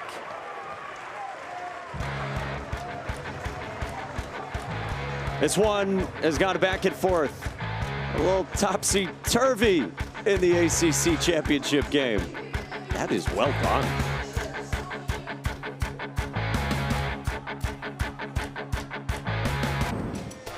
The best conference tournament title game matchup in the country is here in Charlotte. Ryan Zuckerman and Drew Burress have gone deep for Georgia Tech, with Burress setting the all-time record. Rob Kellis supplied a 2-run single for North Carolina, and most recently Owen Hull with a 2-run backside home run in the top half of this 5th inning to tighten the margin to 1, with all eyes in Charlotte on Truist Fields. The new arm is the freshman lefty, right in Georgia Tech's backyard, Woodstock, Georgia native Jackson Rose, who's a really high-end talent. You see the even ERA at 2. He comes on and faces Kent Schmidt as Rose takes over for Walker McDuffie. Yeah, Rose has been, well, fantastic this year. Only giving up a 180 batting average against. A lot of fastball, 61%, 88 to 92 miles an hour. A really good slider and changeup off of it. He will throw every once in a while a sinker. Good slider there to Kent Schmidt. A strikeout and a walk for Schmidt so far against Rose, who is a top 300 overall prospect in his class according to Perfect Game. Schmidt on the ground, foul. So we knew we would see Walker McDuffie at some point today. North Carolina went to him when Folger Boas came out of the game early. McDuffie came on in the 3rd. He gives him 28 pitches. He gets him 4 outs, 3 strikeouts. But not going to go full throttle 45, 50 pitches with him today. Yeah, it just looks like, you know what, get some work in, be ready for that regional game. I guarantee you that McDuffie was probably trying to get another inning, because that's exactly what this UNC bullpen guys will do. We even heard, too, that Caden Glauber was even trying to tell Forbes, hey, I'm ready to go, even though he threw 90 pitches in his outing. Schmidt grounds out to first. And we're not going to see Glauber today. Well, Ken Schmidt lost his toe guard trying to get to first there. If you're wondering why he wears it, because every guy has different types of protection. Last year, he missed 20 games because he had a staph infection in his toe. So you can see it coming off there on the right foot. 20 games, had to get surgery to heal that staph infection. So he said it's important for him to always wear that. Gabby, did you wear any sort of protection? Every hitter is different about just the feel of certain things they wear. Nothing. I was El Natural. The only thing I had was batting gloves on, and that was it. I tried to wear the arm guard one time, and I took a swing in batting practice, and 2 seconds later it was off. I'm like, no chance. I'm not using this bad boy. I would just get away from balls that were coming at me. These guys stay in there. I was not. I was getting out of the way. That's no joke on the staph infection. No, it's not. 1-2 on Alex Hernandez. You know, the other thing for Ken Schmidt last year, at one point he got smoked by a grounder in the eye. And so the next day for Ken Schmidt, his eye was completely shut, but he texted Danny Hall. He said, Coach, hopefully I can play today, but right now I can't really see. So I don't think you're playing. Yeah, I think that decides it. Well, why don't you come in, let the trainers look at you, take you to the hospital, and make sure we get some x-rays on that. 2-2. Hernandez stays alive.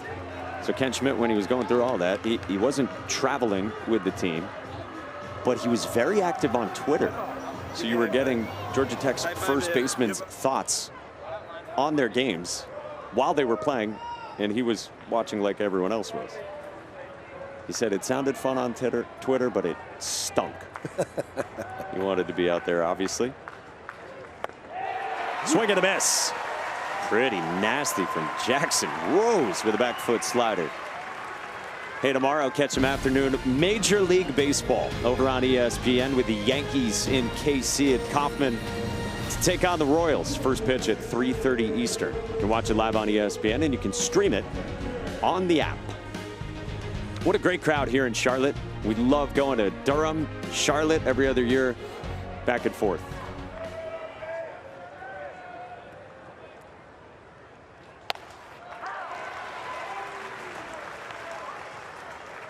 Will Baker's the batter. The Aussie DH in the 8th spot is walked, and he is grounded out to Eric Paulson at first. A lot to like from Jackson Rose. Yeah, you know what? It's funny, too, because Scott Forbes has told us so much about Jackson Rose, but we haven't ever seen him out there and pitching. In the games you've done, which is a lot. the games that I've done, which I've done a lot of UNC games.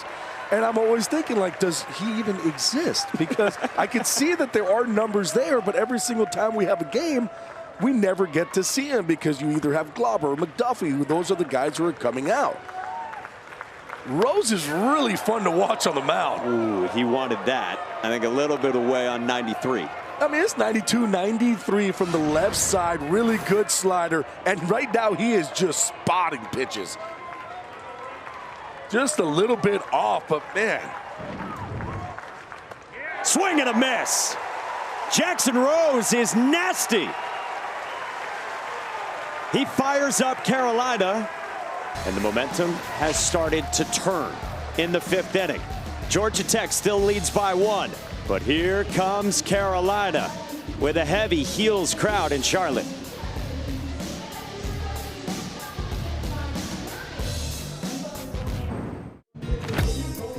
Last year, North Carolina, the ACC tournament champions.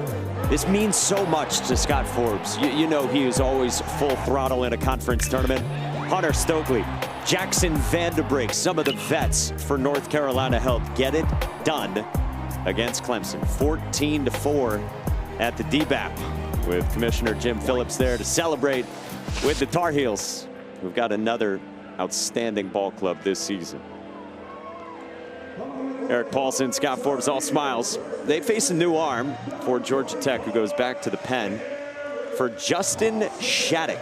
The Rutgers transfer has a 5.18 ERA. He's been up to 100.2 miles an hour exactly. You better get that foot down because you're about to see some velocity. Upper 90s. He's going to pair that high fastball with a big breaker. Fastball, curveball. He does have a changeup, but it's that old #1 that you're going to have to worry about. Pumps in an easy 95 to start out to Eric Paulson with 8-9-1 for the Tar Heels. Paulson has walked and been hit by a pitch. UC.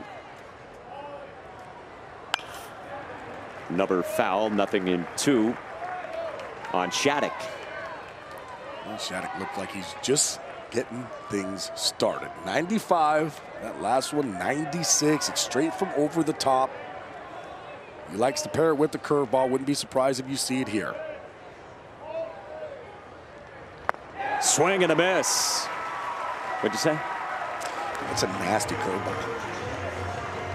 Paired beautifully with those fastballs. Hey, stick around after the final out. All ACC's got you covered. Highlights, reaction, analysis from the ACC title game here in Charlotte. It's over on ACC Network. It's with those fine gentlemen. Jason Spell's looking like a rock star with the shades. Tyler Wilson on the left. Can we get him a coffee? It's been great to have him as part of our group. Danny Graves somewhere, probably hobnobbing. By the way, Tyler Wilson was a part of the last 1 versus 2 seed ACC title game. Virginia against James Ramsey's Florida State team in 2011. Rom Kellis in the air toward right. Alex Hernandez circles, and a couple quick outs for Justin Shattuck. Well, North Carolina is the gold standard as far as pitching goes in the ACC. Big picture, if you haven't seen a lot of Georgia Tech this year, the big narrative with them has been always, how's their pitching? Right. Because it has struggled over the last few years. It's been better each of the previous 2 years. And it's going to be one of the big questions for them going forward. How do guys like Shattuck do in the bullpen? With what we're seeing, especially in this tournament, they're going to be just fine. This bullpen, they've got a lot of firepower in there. A lot of big arms. Curve to start to Jake Schaffner. And what do we got here?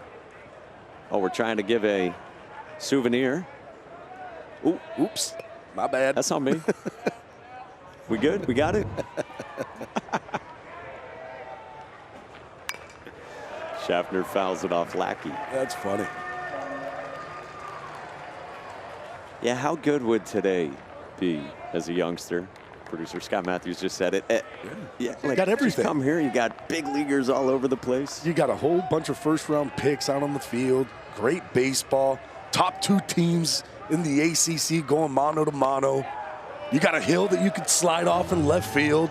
You got this view. The best skyline in baseball, perhaps. We got maybe some Italian ice there. Some cotton candy. Schaffner, well hit left field. It sends Parker Brocious back to the track to end the inning. 1, 2, 3 on 9 pitches. Middle of the 6th. Georgia Tech still up 1 on North Carolina.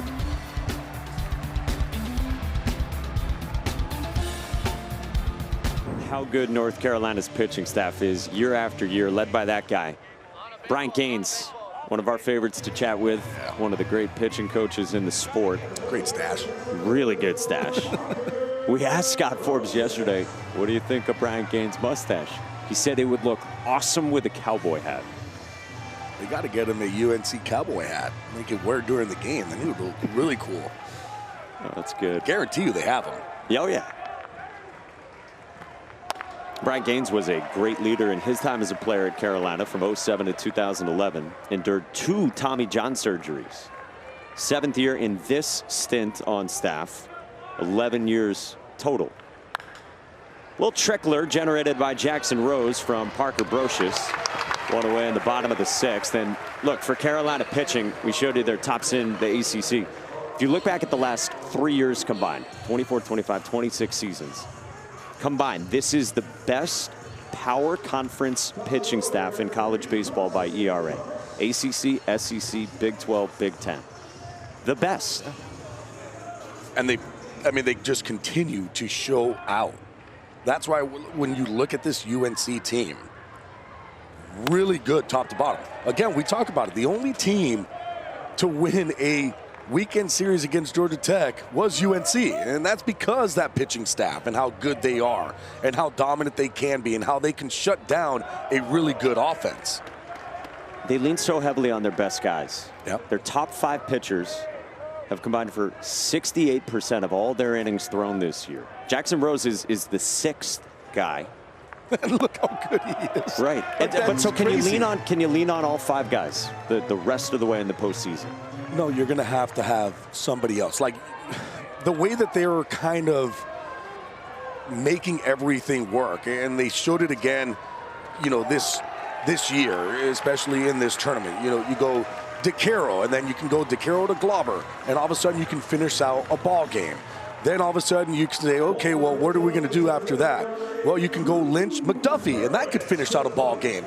So with 4 guys, you could say we could finish out 2 ball games. You take that into a super regional, if you're getting there, like that's going to be really tough to win. But once you get into an Omaha, you're going to have to count on other guys to be able to come through and pitch in some big innings. Drew Burress hits a rocket into the left field corner. Carson Kearse had walked. He goes first to third on a double from Drew Burress. His 3rd hit in the ACC title game. That was scorched too at 112 miles an hour. Drew Burress kind of not really hitting the ball all hard until this game. But I guess he just waited for the championship game to absolutely crush some baseballs. He has been hitting balls hard all day long. This double,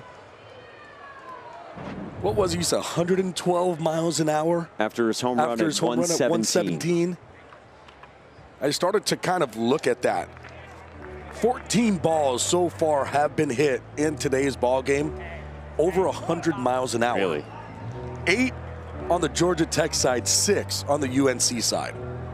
Ball striking clinic, and now a huge hinge point in this game. Bottom of the 6th inning. 1 out. Jackson Rose going through the meat of this Tech lineup. Drew Burress wraps his arm around Jaron Advincula, who will bat here. I'm going to be interested to see where the defense is going to be playing for UNC. 2nd and 3rd, 1 out. Are they going to be playing in? Do you go corners in, middle back? Do you give up a run? Very interested to see what Scott Forbes is going to want to do here. I think they're coming in. And I think you are right. It looks like they are going to be playing in. They're going to try to cut that runner off at home.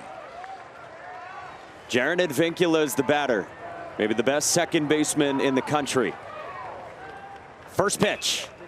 Low roller foul. There has been a lot of rollover today from Advincula. We did have a beautiful bunt single in the 3rd inning. Top 2 in the country in batting average entering the weekend.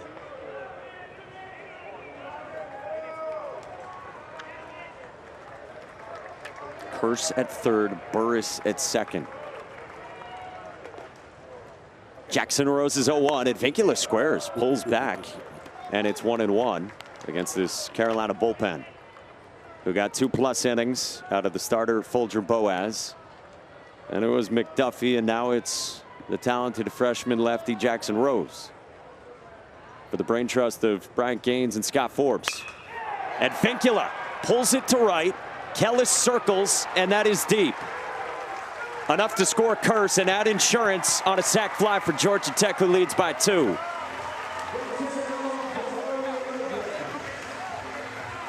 How about the pitch before, thinking about maybe laying down a bunt with a safety squeeze. It gets taken off because of a ball. Decides, all right, well, we got to swing the bat. It's a lefty-lefty matchup. It's not going to be easy. But Advincula is able to get something up, stay on it, and just get the job done. Getting the ball to the outfield, getting yourself a sac fly. And now Jackson Rose has to face Vaughn Lackey. Boy, he comes inside. He misses there, but establishes the heater in. I like it, especially against a guy like Vaughn Lackey. The last thing that you want him to do is get extension, right? Get those hands away from his body. Let him catch the ball out in front. That's called a strike, and it's 1-1. It's what we've been seeing, too, with this UNC pitching staff, right? Hard in, change up away. Hard in, change up away, going east and west. Burress dancing off 3rd. On the ground to 3rd, past the dive of Nicholson. And Vaughn Lackey adds another run for Georgia Tech. And it's 8-5 Yellow Jackets in the 6th. And I think that Vaughn Lackey has started to realize the way that UNC pitchers are pitching, especially him. Hard in, soft away. They're trying to come back to hard in. What does Vaughn Lackey do? Get those hands out, hits the ball hard into the 5-6 hole for an RBI single.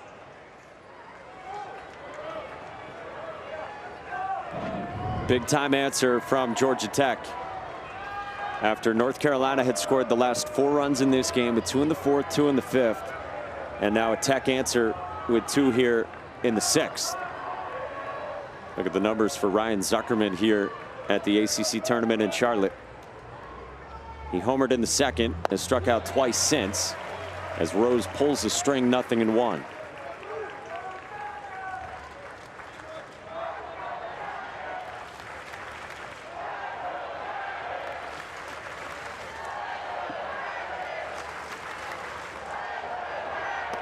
Georgia Tech's fans getting into it here in Charlotte. You do see so much of the Carolina blue. But let's go Jackets chants breaking out at Truist Field. There's a lot of gold throughout. They're spread out there through the sea of the UNC baby blue color. Fouled off the home plate umpire Brian Miller. And now 1-2.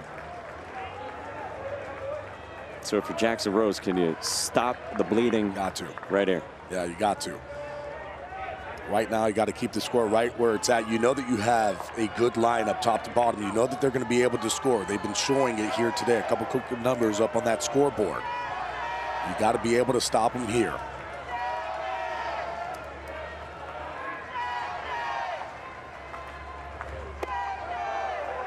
The 1-out walk really hurt this inning against Carson Kearse, where it just felt like momentarily that he lost it. 4 straight out of the zone.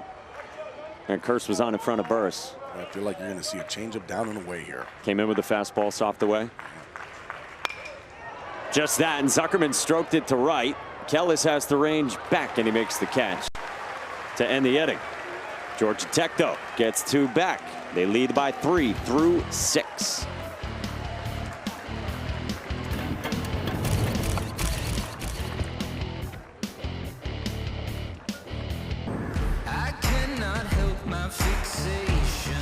The real fun just getting started. Run straight for the breakaway. The celebration is on. Regionals, Supers, and then the Men's College World Series.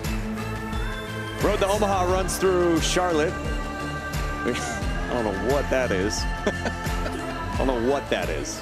Dinosaurs. Gavin Gallagher bounces it to third. Ryan Zuckerman had to wait on the hop in time for the first out. In the top of the 7th.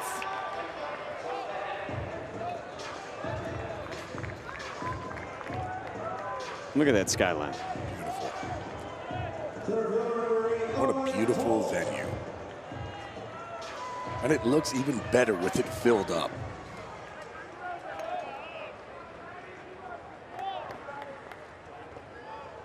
Big crowd here at Truist Field. Here's Owen Hull. He's had a huge game for North Carolina, driving in 3. RBI double in the 1st. 2-run homer in the 5th. Takes a borderline pitch for ball 1 here against Justin Shattuck. If you look at Hull's, Gabby, overall numbers, just in ACC play, he is top 6 in OPS. Slices another one. Brocious started in. Now he goes back. Cannot make the catch.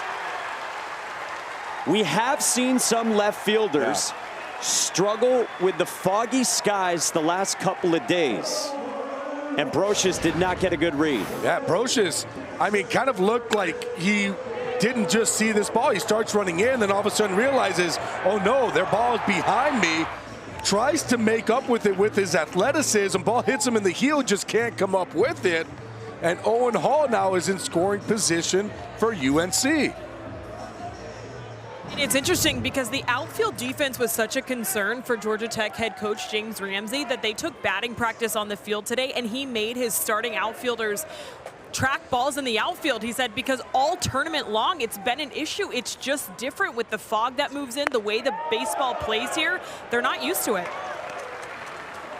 Yeah, with the fog, and then we saw that shot. And again, we've heard this from some folks with programs. That building, just the color of it with a foggy sky has made it hard on left fielders. You buy that? I would need to be out there to see, but I mean, look, I'm going to trust the players because we've seen probably 3 or 4 fly balls already from left fielders where they just do not see it. And at a certain angle where they're standing, that building could be right in their eyesight. So yeah, I would have to think that there is something where, because of the foggy air, they're not really able to pick up the ball. Well, puts Owen Hull aboard for Macon Winslow, cleanup man for Carolina, all ACC catcher. Singled in the 4th inning and came around to score. Part of 3 hits and 2 runs in that 4th as Carolina started its comeback bid. Up the ladder, did he lay off? No, he went around, according to Travis Carlson. Macon Winslow totally disagrees, and that is pivotal. Instead of 3-1, it's 2-2. Macon Winslow did not like it. Did he go? I don't think he did. Ooh, he has a case. That's why he was not happy. So 2 balls and 2 strikes. Justin Shattuck deals. This one gets past Lackey, and Hull moves up 90 to 3rd.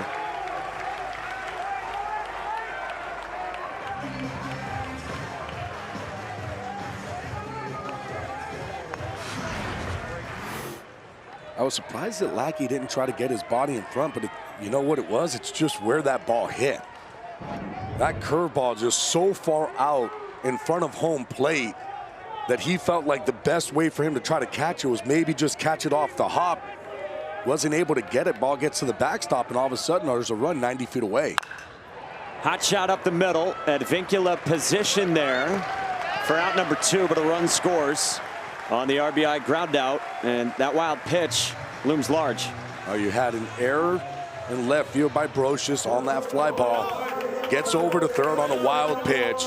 Great job, though, by Macon Winslow, just putting the ball in play and getting another run across. One of those answer back innings. Georgia Tech is able to score.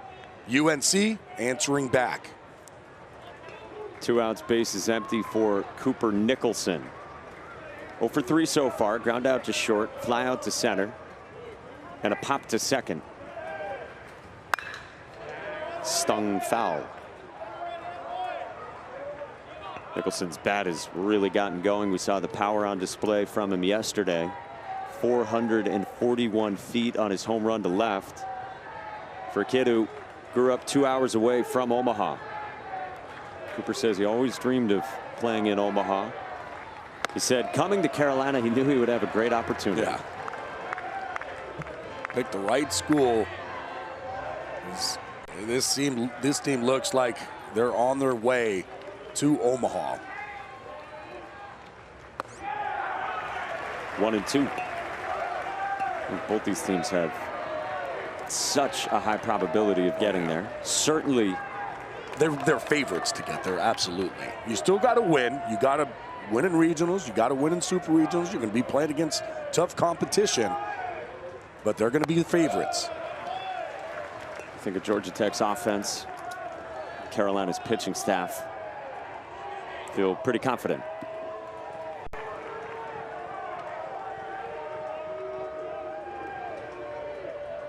Two. Nicholson, hot shot, right field, base hit at 101 off his bat to bring the tying run to the plate in the 7th inning.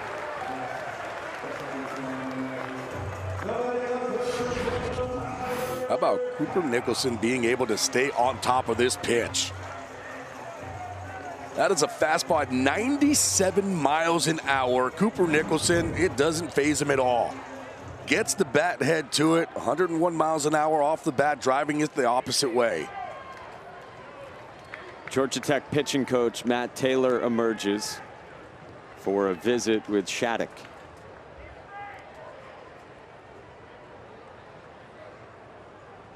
With the lefty looming in Howe to premium arms there in Georgia Tech's pen. The lefty Cooper Underwood, decorated freshman, the vet Mason Patel.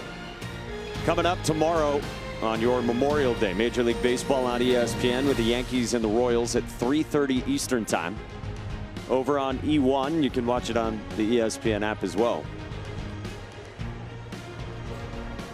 All right, big spot here. You got Tyler Howe, a lefty. You got the righty Shattuck, who stays in the game. Howe has really struck some balls well today. 2 flyouts to center, but at 102 and 101 off his bat. And then a single to center also back in the 4th inning. freshman from Huntersville, North Carolina, who Scott Forbes says lovingly is just a baseball player. Super coachable, worked his tail off in the weight room, can do a lot of things down in the 6th spot in the lineup. Big cut on 96. With that cut, it just shows you that velocity doesn't bother him at all. That was a very nice cut, just a tick underneath it. But he's right on the fastball.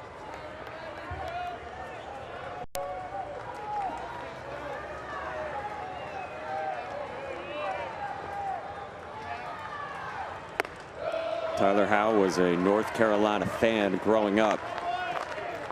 So imagine what this feels like to play in this ballpark on this stage with that much Carolina blue enveloping him. Talk about getting ready for a regional game. Good take. That's what the freshman does, 2-1. And right now, he is just waiting for his pitch. If he gets a fastball here and you make a mistake over the heart of the plate, this could be a tie ball game.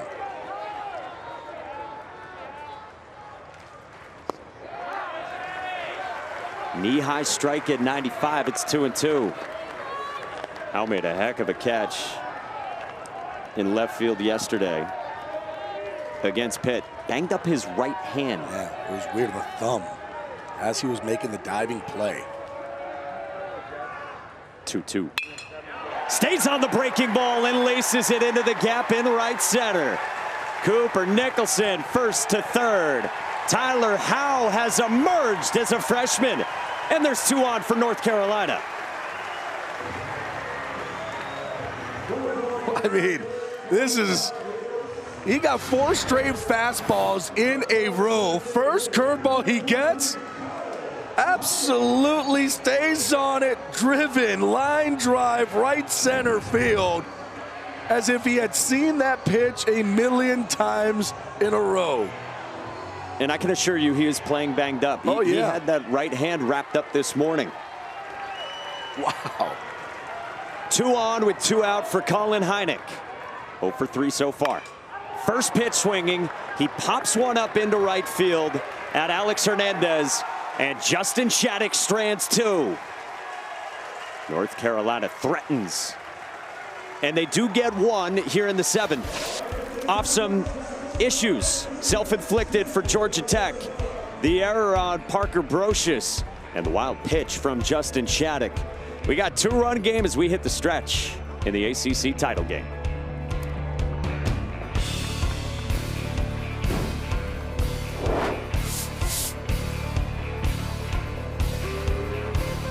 If you're looking at the bats displayed in the Georgia Tech dugout, you will notice all of the stickers at the end of the bats, courtesy their great equipment manager. This is Kent Schmitz, his number 10 in hot dogs. So naturally, I was like, what's the deal here? Last year, he randomly picked up a bat, threw a hot dog sticker on it, got hits.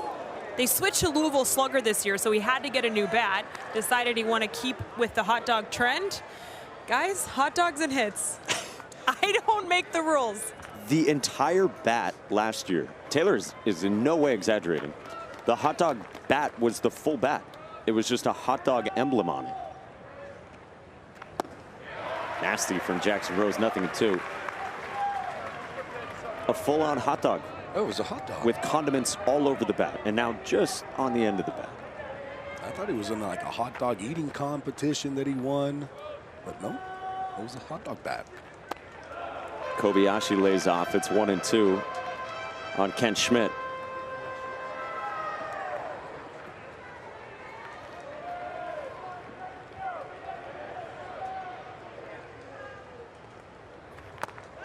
Up and in. Did it get him? No. 2-2 on Schmidt. Fun guy. Last year he had the hot dog bat, and he also had the walk-up song of Holla Back Girl. 2 years ago he had Hips Don't Lie for his walk-up song. He's a guy that I would like to hang out with. Floats this one in foul ground near the Tech bullpen. And Nicholson, nice catch. 1 down. Very nice play. Navigating through some players too, getting out there, Guys needing to get out of the way. There's the fence, makes the play. Nice job by Nicholson.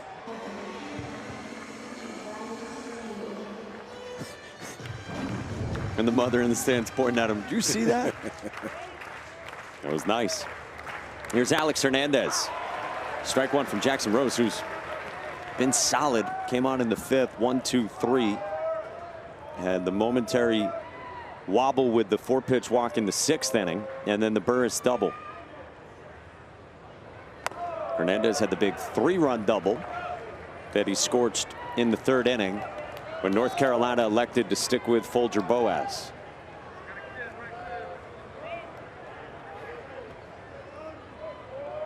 (8-6) in the ACC title game. A lot of sharp movement to that from Rose. I mean, that's coming through as a changeup, but it has kind of cutting movement. I think it's a slider. I don't think it's coming through as a changeup. When you start to look at the RPM speed on it, I think it is a changeup that he kind of gets around. Hernandez pulls this one in the air to left, and that'll short hop off the wall. Howe got to it quickly. His throw to second on a hop. The tag is late. Hernandez doubles off the wall.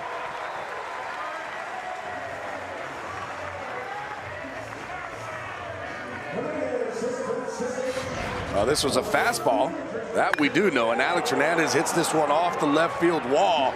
Great job, though, by Howe picking it up, getting it in quickly.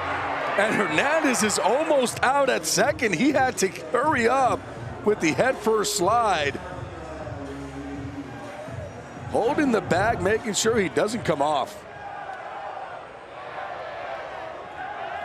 So now man in scoring position with 1 out for Will Baker, who's 0 for 2 with a walk. And ball 1 to start out on what we think is the changeup from Jackson Rose.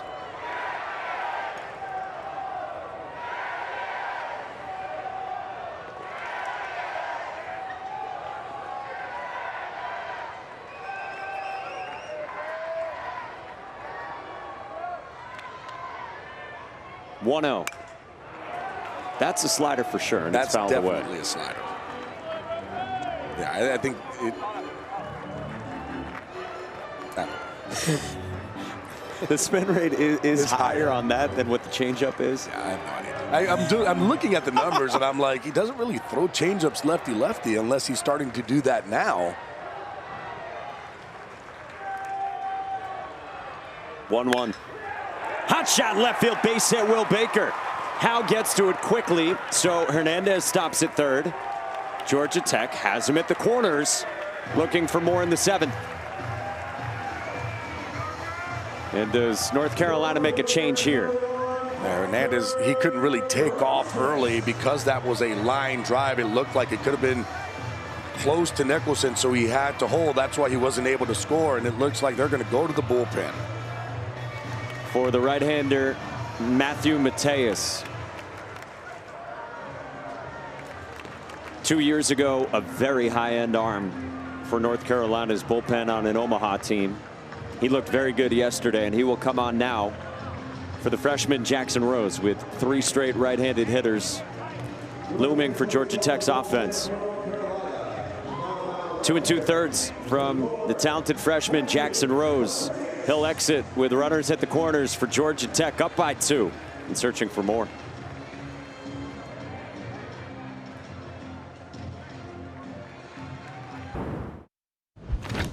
Take you back to Georgia Tech's last ACC tournament title, 2014 against, yes, Maryland once upon a time was in the ACC for the younger audience out there. And the Jackets, led by Danny Hall, won the crown. A program that has had so much success through the years. They got the title as a 9 seed, and Danny Hall got a bath. This team trying to go regular season title paired with tournament title. They lead by 2. They've got runners at the corners in the bottom of the 7th, and that man right there is Matty Mateus, senior right-hander who has come back from the internal brace procedure, the modified Tommy John for UCL elbow injuries. You see the numbers this year, a 4.73 for him, but we saw him yesterday, and Scott Forbes said afterward, this guy's a real X factor for us because he looked good yesterday. He looked really good, and he was pumping a lot of strikes. What I want to see out of him is trying to utilize one of his pitches to be able to get the ground ball. For me, it's got to be either the cutter. He does have a very good changeup that also gets a lot of ground balls. So in this type of situation, that is what you're looking for. Parker Brosius is up to bat. Try to get something to where you can throw a pitch to get something on the ground. Scott Forbes said after the game, the cutter is his best pitch. Colin Heineck, who was catching yesterday, said to Scott Forbes, the cutter was really good yesterday. Yeah. And as you said, a changeup. Scott Forbes was calling it a split. He said that was good yesterday to get hitters off the fastball. So he said 4 legit pitches right now. I think that's the split right there. Cutter maybe? Yeah, I think that's the cutter. And he'll utilize that cutter a whole bunch. It's a good pitch, too, especially from where he's releasing this baseball. A lot of action to it. Guys usually typically get on top of it and hit it straight down into the ground. 1-1 to Brosius. Up high with a heater. Brosius in the 9th spot, 0 for 3, 2 Ks and a comebacker. Maybe the best 9-hole hitter in college baseball. Senior who stuck around with Georgia Tech. Plenty of experience, but not an everyday guy until down the stretch. Just misses on a cutter. 3-1 from Mateus, and danger is all over the place after this with the top of Georgia Tech's lineup. Yeah, you can't put him on just because of who's going to be coming up at the top of the lineup. So this is where you have to just go after the hitter. Brosius was geared up for a 3-1, didn't pull the trigger. Yeah, I mean, it's tough, too, because of the release height of where he's releasing that baseball and the way that that ball is working down and cutting away from the right-handed hitters. One of the captains for Carolina. Huge pitch here. Brosius stays alive. That's the thing, too, pairing that cutter at the top of the zone with that four-seam fastball. The four-seam fastball can get to about 92 miles an hour. Right now, it's been about 89, 90. Scott Forbes says Mateus has ice water in his veins. 3-2. Down. Good take by Brosius. He's fired up after he walks to load the bases for the leadoff man, Carson Kearse.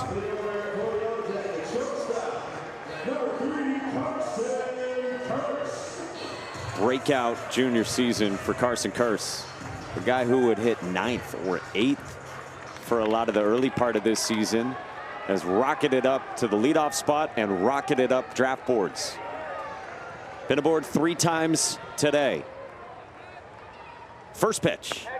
Breaking ball misses from Mateus. First curveball we've seen.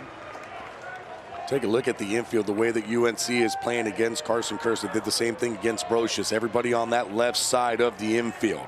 What that tells me is that if that ball does get hit, you're going to have to wait for Gallagher to get to second base. Looks like third and first will be coming home for the double play.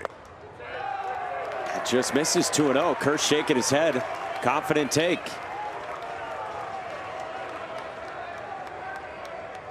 Georgia Tech knew that the Carolina book pitching wise is pitching away. Well, curveball, now cutter, missed the way to Kearse. 2-0. That misses away. 3-0. Which to me is crazy because it's almost like you're pitching away from the shift that you have set up. Because right now you're basically telling Kearse, go ahead and hit a ball to the right field or into that second base area. And if that happens, that's 2 runs that are going to be coming in to score. 3-0. Kearse takes a strike. Just grabbed the inside part of the plate. 3-1.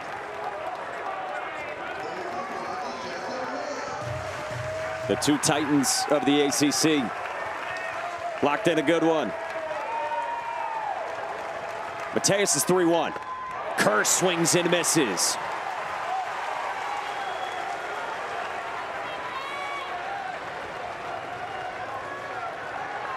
Drew Burris would be next for Georgia Tech.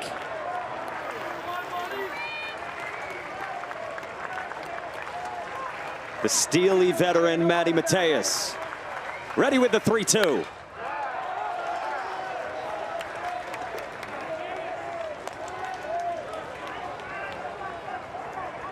Kearse has been outstanding this year, bat the ball, and he's got that guy behind him in Drew Burress. Yeah, right now, if you're Kearse, everything is out over the plate.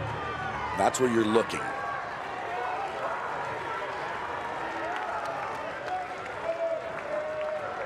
The 7th pitch. Kearse strikes out. 2 down. That's a big time pitch by Matty Mateus. All the way back. Big fastball, top of the zone. 2 outs with bases loaded, and you know there's going to be emotion.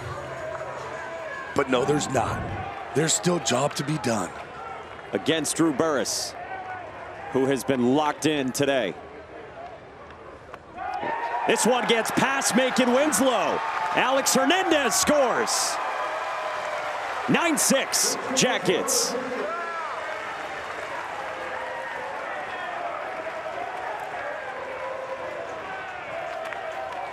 Yep, I'm right there with Scott Forbes. That's the one that you just kind of look at and go, that one hurts a little bit. Winslow tries to get it before it hits the ground, just couldn't get the glove there, gets underneath and to the backstop. In these situations, though, you got to get your body in front of it. You got to make sure that you keep the ball from getting back. Now 2-0 on Drew Burress. Boy, that is costly after Mateus had done the hard work against Kearse. And knowing he is staring down Drew Burress, who's had a ball striking display today. Exit velos of 117 and 112. And they're just going to put him on. Yeah. And that is absolutely the right move, I'd say. Yeah, especially the way that Drew Burress has been swinging the bat today. No reason to keep going after him. If you're just joining us, maybe you're waiting out the weather in Hoover, Alabama. Drew Burress did this in the 3rd. Top spun 117 just up and out to become Georgia Tech's sole record holder, breaking his tie for career home runs with Jason Varitek. So they're loaded up for Jaron Advincula in the 3 spot. The Cal transfer. Chases, but it caroms away. 10-6 as Will Baker scores.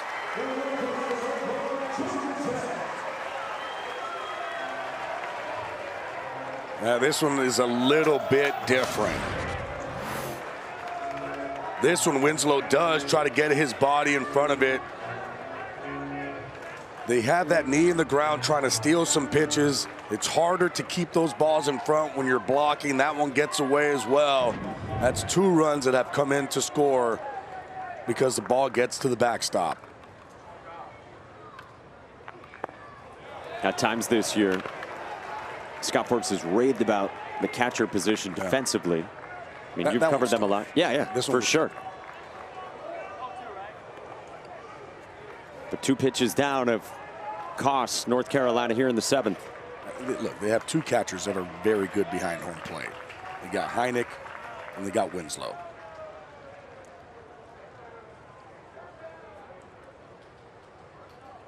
An issue with the pitch communication device.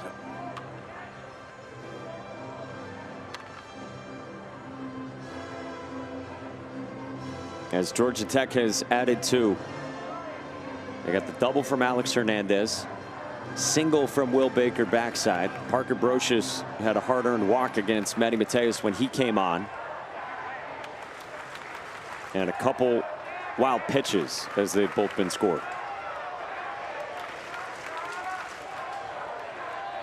Nothing at 2 on Advincula. Fouled away.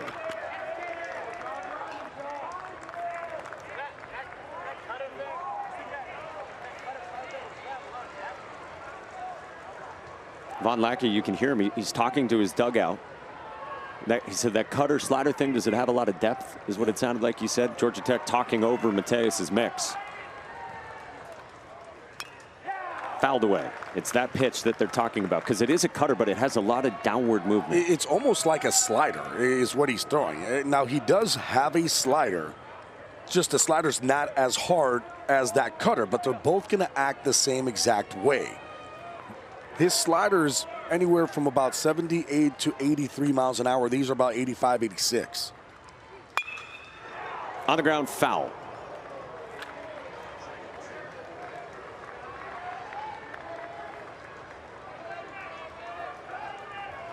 Georgia Tech trying to get to the finish line in Charlotte.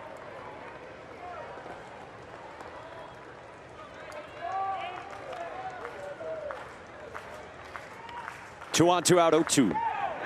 Winslow smothers this one, but it caroms away, and Brocious scores.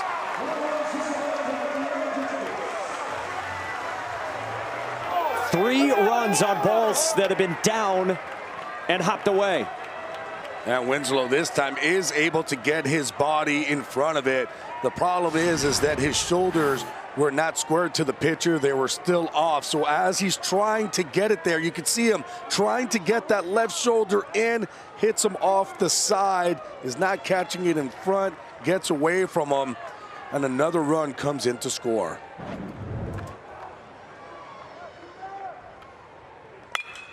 Advincula, right field at Kellis. Inning over.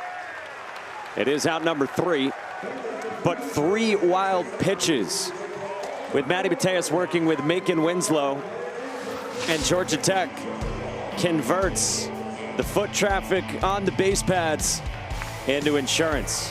It's 11-6. Georgia Tech against North Carolina, the top 2 seeds in the ACC in this big-time bout.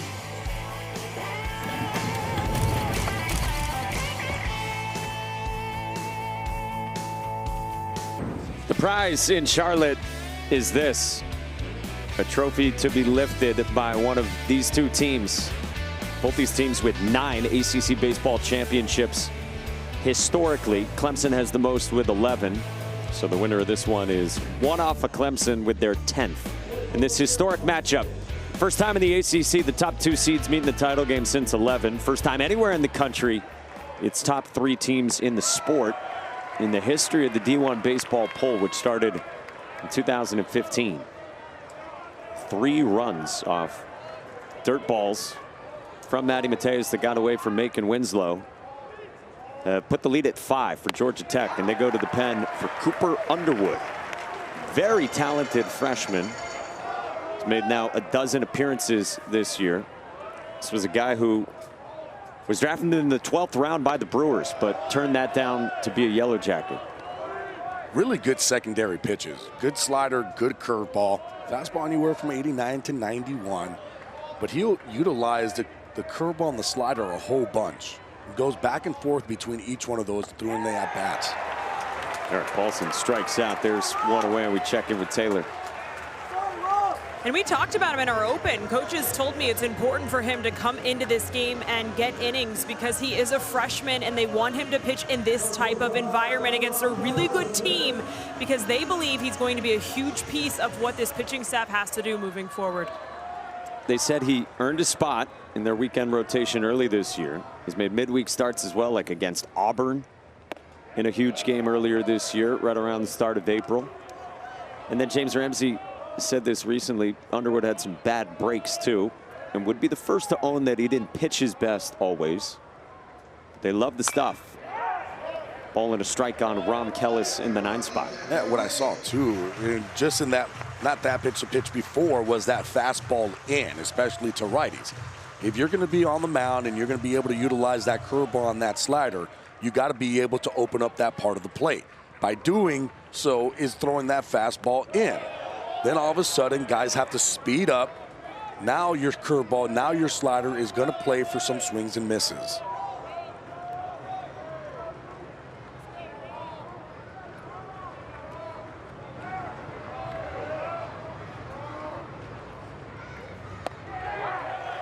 Big breaking ball, 2-2. It's the one James Ramsey said earlier this year is a, quote, banger.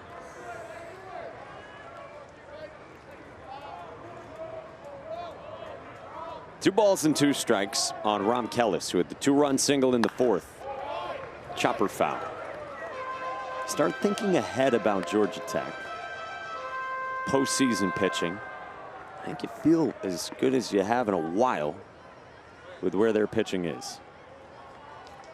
Tate McKee's their Friday guy, who's phenomenal. Dealt with a blister in his tourney debut here the other day, but seems to be fine. No worse for the wear. On the ground, left side at short. Carson Kearse up with it for out number 2. Yeah, James Ramsey did it smart on that one. Game 2 starter here was Jackson Blakely. He looked good yesterday. Very good.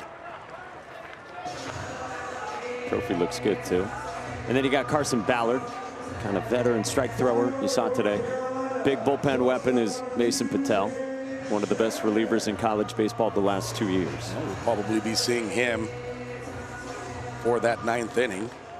The thing is that you are completely right. The whole entire thought process with Georgia Tech has been, is their pitching good enough? All we have seen all year long is that it is. Especially with the lineup that you have. And there's something to be said also that when your offense is scoring so many runs, it takes a lot of pressure off that pitching staff. No question. 1-1 on Jake Schaffner, leadoff man for North Carolina. North Dakota State transfer has been awesome this year. Big draft prospect as well. 0 for 3 with a walk today, and he's tied up 1-2 with Underwood coming in. At Georgia Tech this year, if you look at just ACC play, they tied for 1st in ERA, league play, with Carolina. Overall for the season, 6th in ERA in the league.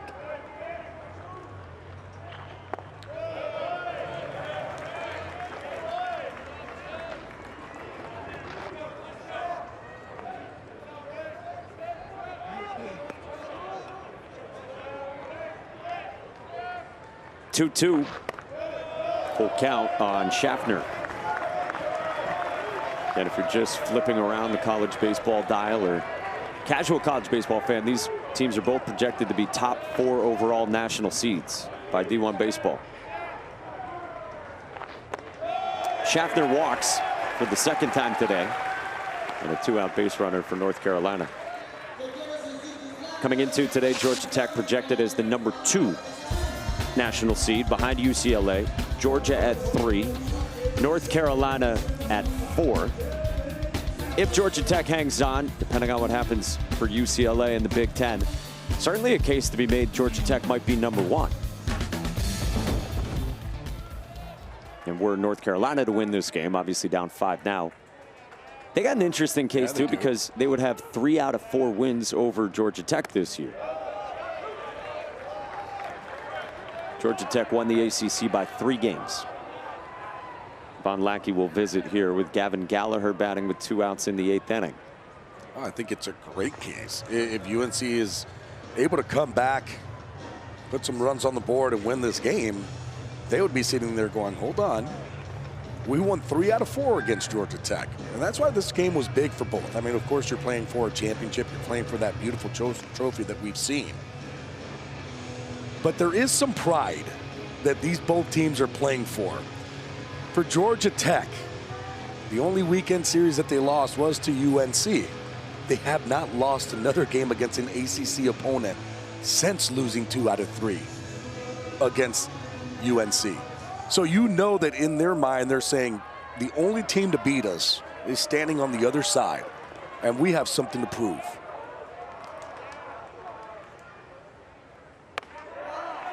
Underwood lands a strike to Gallagher.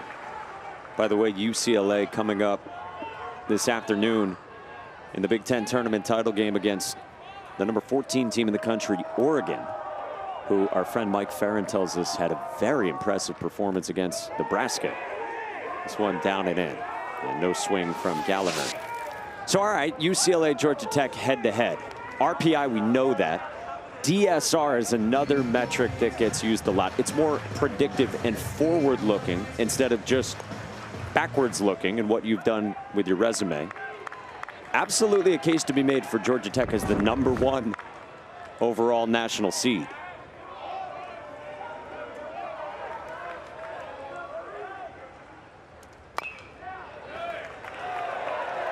2-2. Now for UCLA, they didn't drop a series all year. Right. That's a real big part of their resume. Wire to wire, #1 team in the country. Wire to wire. Wire to wire. I mean, look, they've got a really good offense top to bottom as well. And they've been playing extremely good baseball. There's a reason why they're #1. I think unless something crazy, I don't know. You get to the Big Ten, it's hard to see that UCLA would not be. Look, and whoever wins this one has a case to say, hey, we deserve to be #1 also. But at the end of the day, you're still going to be a top, 8 seed. So you're still going to be able to host regional and supers. Good curveball from Cooper Underwood to strike out Gavin Gallagher. And Underwood bookends a 0 in the 8th inning with a couple of Ks. Both on breaking balls. And Georgia Tech leads by 5.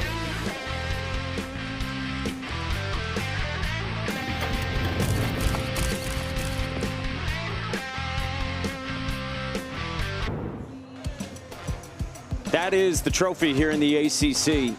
It'll be handed out to the most valuable player of this ACC championship. You know who's got a case is Ryan Zuckerman. He's been great. He has been absolutely fantastic. Just showing off the power. That's all he's done in this tournament. Hitting balls extremely hard and hitting them out of here. And a big one here today to get Georgia Tech on the board. For all the home runs this team has hit, Ryan Zuckerman is their leader. Von Lackey off the end of the bat into left center. It's falling fast in front of Tyler Howell. Leadoff man on in front of Ryan Zuckerman. Talked about the adjustments that he's made this season after he transferred in from Pitt, where he was great in a great program led by Mike Bell, with Devin Mesoraco doing such good work there with the hitters. And then Zuckerman had to cut down on his swing and miss. He's done a good job of that all season. Back to the bullpen for Scott Forbes, bottom of the 8th inning in Charlotte.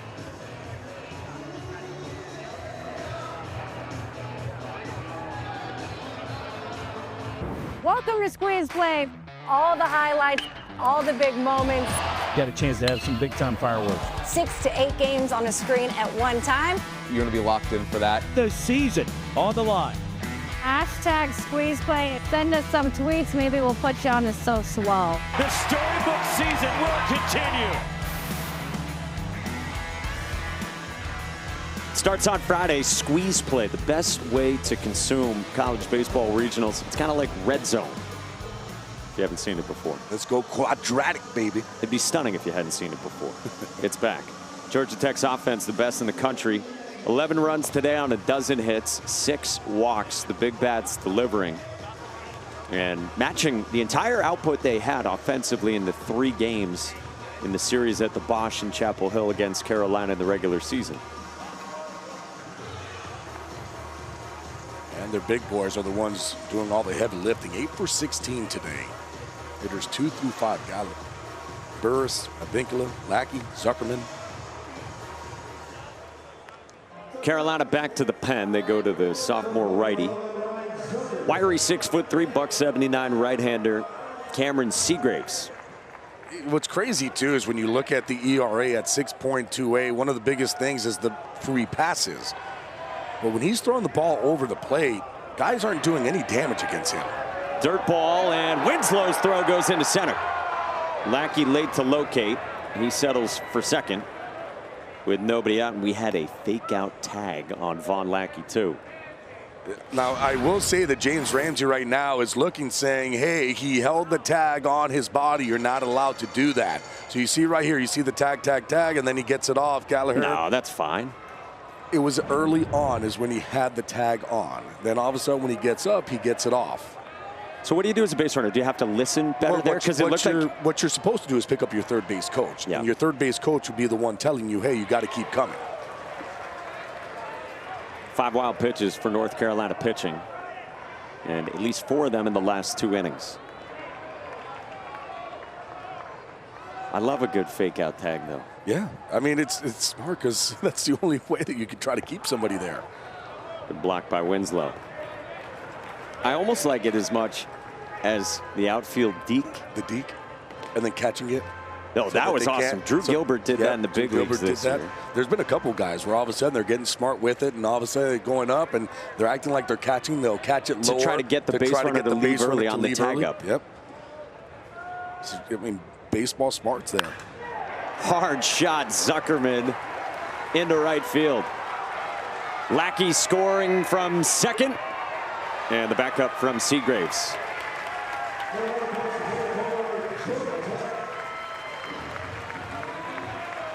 No, we told you Ryan Zuckerman's got a good case for MVP of the ACC championship, and he's only furthering his cause. Yeah, another base hit, another RBI. It's a fastball up in the zone, stays on it, stays on top of it, drives it the opposite way.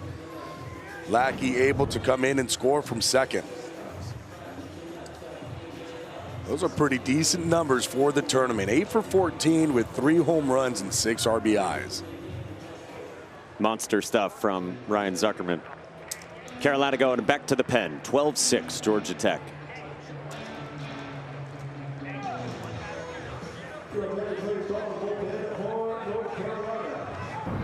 Yellow Jackets legends through the years. Kevin Brown, great arm. Jason Varitek, Golden Spikes Award winner. Nomar Garciaparra, Mark Teixeira. So many great players who have come through the flats. And then Catcher U is what it says on Von Lackey's chest protector. With guys like Matt Wieters over the years. And another guy right there, Von Lackey. Let me ask you this about Von Lackey.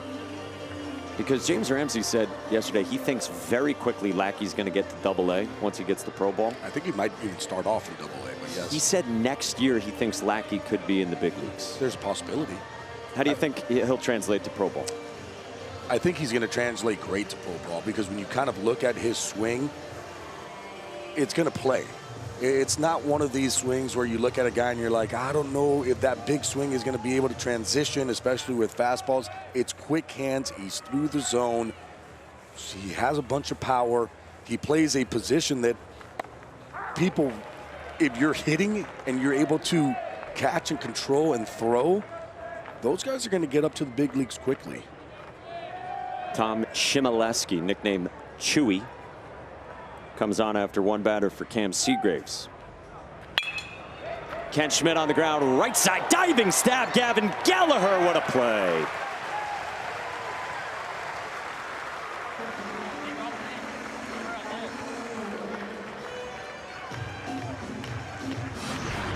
Gavin Gallagher is one of, if not the best, second basemen metrically in all of D1. Getting out there, making a play. Pitchers, they love him playing second base. Here's Alex Hernandez. How about the shades on the back of the hat from Gavin Gallagher, too? He wants to see what's going on behind him. Eyes in the back of his head. Did those stay on that play? Or did he pick them back up?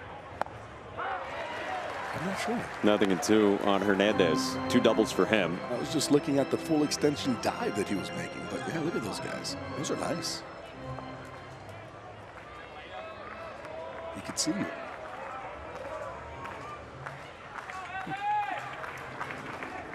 This one caroms away from Macon Winslow. Zuckerman to third. Yeah, just can't keep that ball in front of him. We saw last inning, ball getting by him. It ended up being 3 runs. That one gets away. Zuckerman now 90 feet away. Infield in for North Carolina.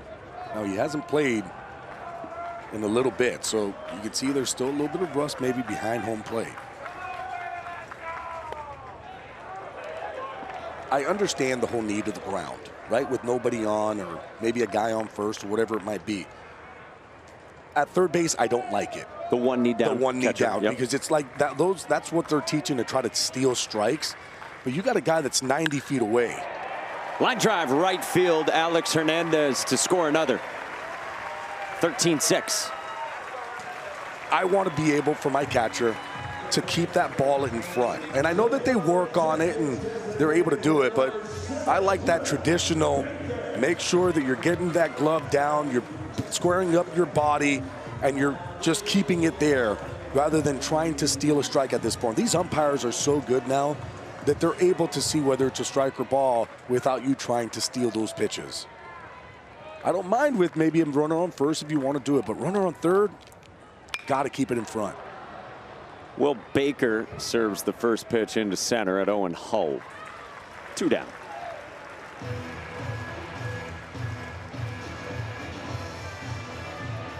Yeah, it's everywhere now. It's everywhere, and you're seeing it. And there's some guys who, on third base, they won't do it. There's some guys that will continuously do it. And there's some guys who are really good at being able to, you know, get that ball and block it and keep it in front. I tried it a couple weeks ago. I need some coaching. I was sore. Lefty catcher's glove, nothing wrong with that. Were you able to pick some? I was working on the bringing it down bottom to top receiving to steal strikes. Did you miss any? Oh, yeah. Not very good. It's not as easy as you think. Parker Brocious went around, according to Travis Carlson. I'm surprised that they still do it in the big leagues just because now you have that challenge system. But it's only a few challenges you get. It's true. Think about all the other pitches. At least for now. For now. Parker Brocious in the air to center. Hull started in, now he goes back. Hull's onto the track to make the catch. Inning over, but a couple more runs. For a Georgia Tech offense, it just feels inevitable. They put up a baker's dozen. And we are through 8, and Georgia Tech trying to finish it off.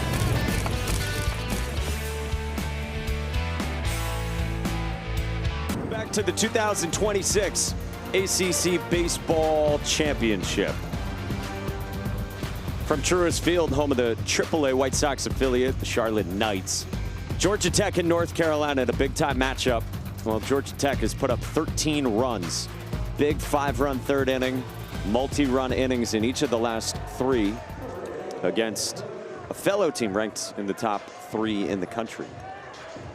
Best hat we've seen here in Charlotte might belong to that fine woman.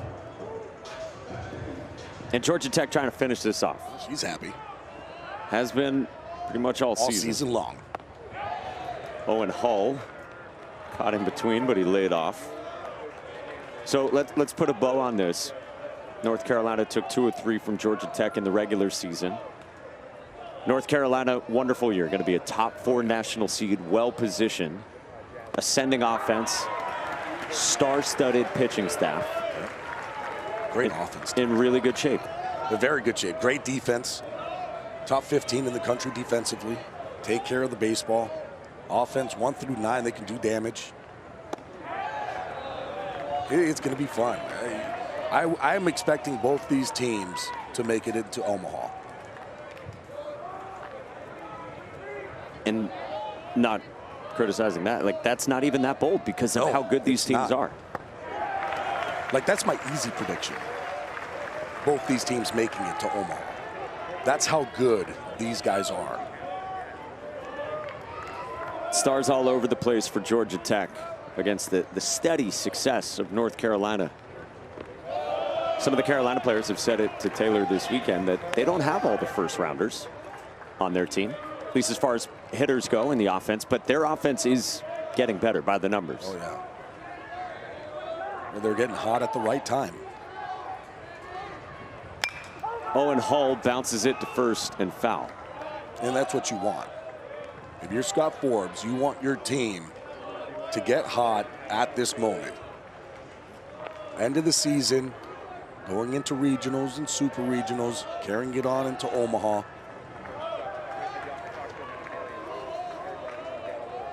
Cooper Underwood's 3-2. And then for Georgia Tech, high expectations. You knew how much returned from last year's team. The youthful energy of James Ramsey at the helm, former associate head coach promoted when Danny Hall retired. And they have delivered on all the hype and expectations. Hull gets aboard for Carolina to start the 9th inning. Playing with confidence, and that's what you're seeing in this Georgia Tech lineup. Every single one of them has a chip on their shoulder. They know how good they are as a team. They're playing with that confidence. Shown it in this tournament. They've shown it basically since they lost 2 out of 3 against UNC. They have just been getting wins after wins. Here's Macon Winslow, cleanup man. With all due respect to UCLA, Georgia Tech is the best group of position players in the country. And by the numbers, it's inarguable.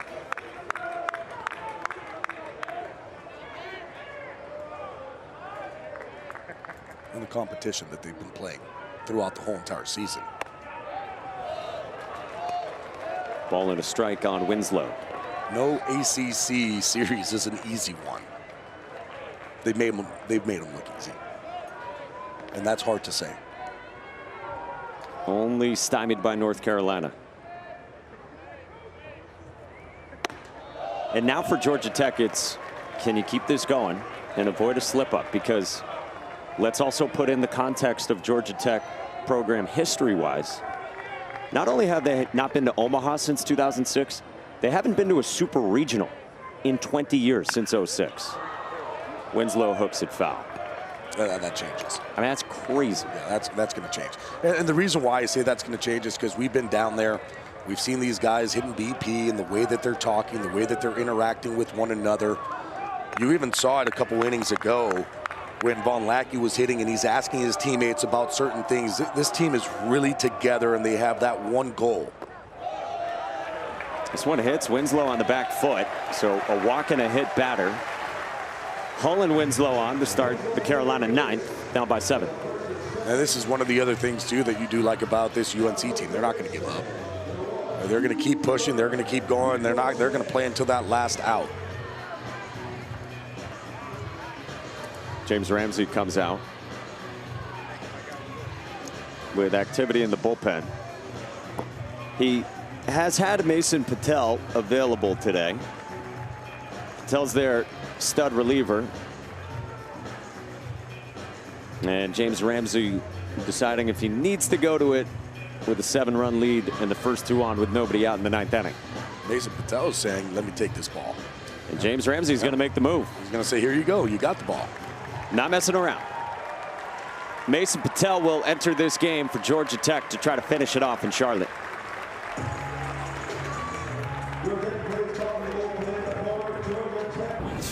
The epicenter of college baseball. Teams holding their breath for a chance to dogpile in America's heartland. It's the NCAA Baseball Selection Show with watch parties all over the country. Let the road to Omaha begin.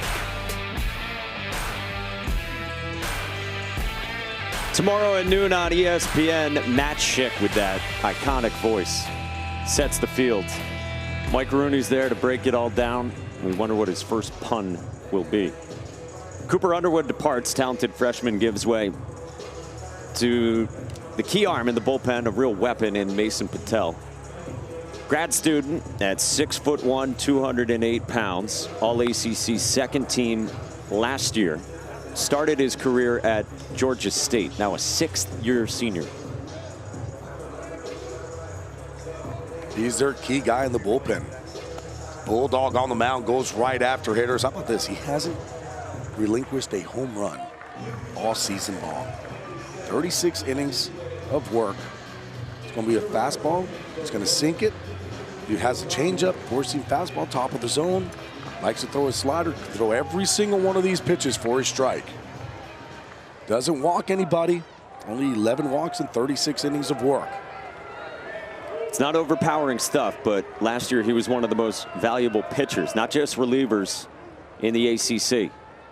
He gets Cooper Nicholson with 2 on for Carolina and grabs a strike bottom of the zone at 90. And that's what he does. He's able to just move the ball side to side.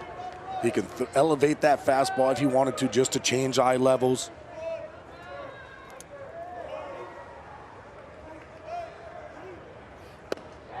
Patel's pitching on 2 days rest. He came on Thursday in the 6th inning with Georgia Tech down in that game against Virginia 6-5.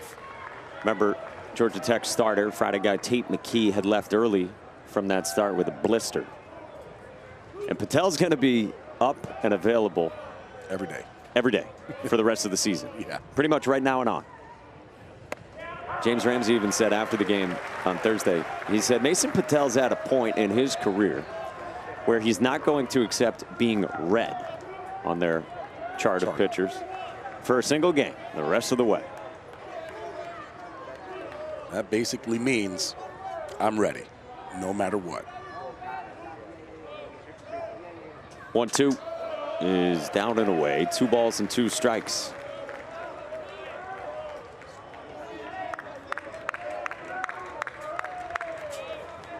Two teams ticketed to shape up with good runs for the postseason. 2-2. Up high, no chase. And North Carolina not conceding anything here in the 9th.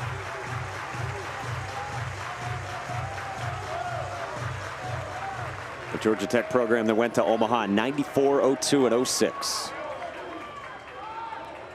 3-2. Yanked. Loaded up.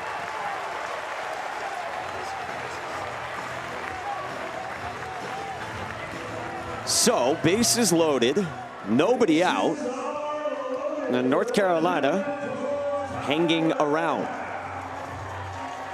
Here's Tyler Howe playing dinged up with a right hand issue, suffered yesterday on a diving catch. Hard contact and 2 singles. 4 productive ABs today.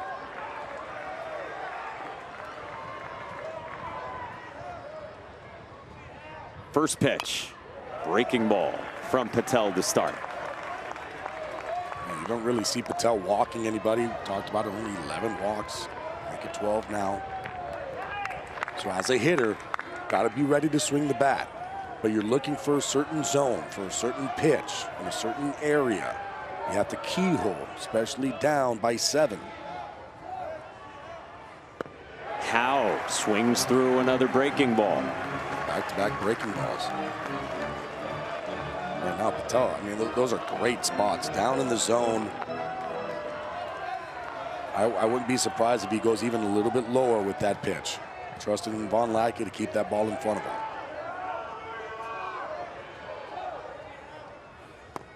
Another slider from Patel for out number 1. Well, that's a pitch Mason Patel did not have when he first showed up on the flats a couple years ago. Just a good slider. Threw it 3 times. Every single one of them just went lower and lower and lower, and Tyler Howe swings through all 3. Base is still loaded for Colin Heineck. 0 for 4, couple Ks, a ground out to short and a fly out to right. Another slider from Patel. When he showed up, he was fastball, changeup. Last year, with the addition of the slider, that helped. And then the fastball added some juice last year too.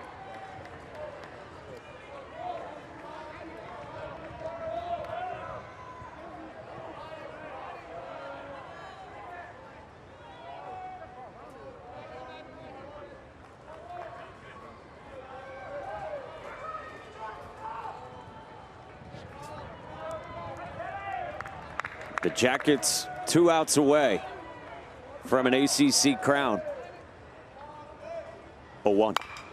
Heineck toward third. Zuckerman fair to the bag for 1. Across the diamond for 2. Georgia Tech doubles up in the ACC. The regular season and tournament champions.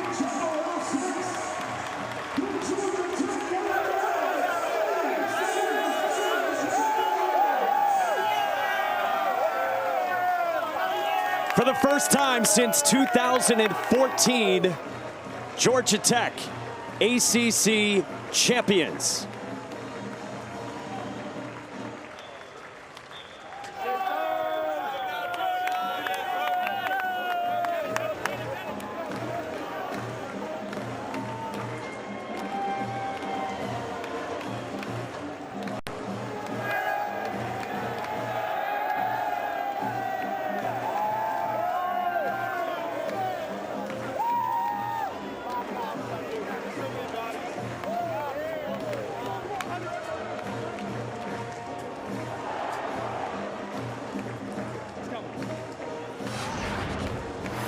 And this is how it happened. A double play. Zuckerman coming to get it, steps on the base, throws it over to first. And congratulations to Georgia Tech on not only winning the regular season ACC, but winning the ACC championship and taking home the trophy. With their stars leading the way. There's Burris coming in. Wanting to hug and play and jump around with his teammates. Special moment for all these players. And the first-year head coach, James Ramsey, promoted to the big chair this year with a roster that had so many expectations on it. And they left the trophy in Charlotte.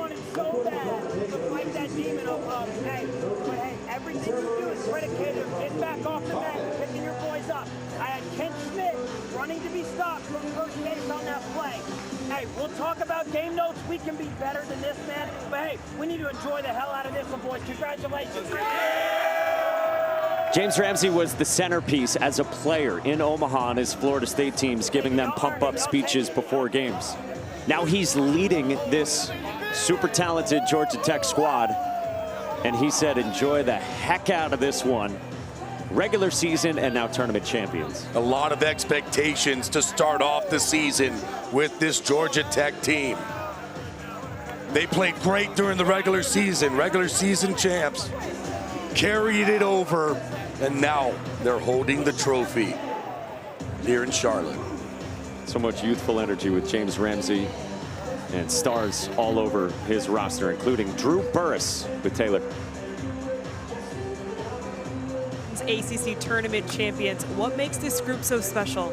Man, I mean, I just love these guys so much. I mean, I wake up every day and thank God that I'm so blessed to be a part of a team like this. I mean, it is so special because of the fact that legitimately every single one of these guys on this team are pulling in the same direction.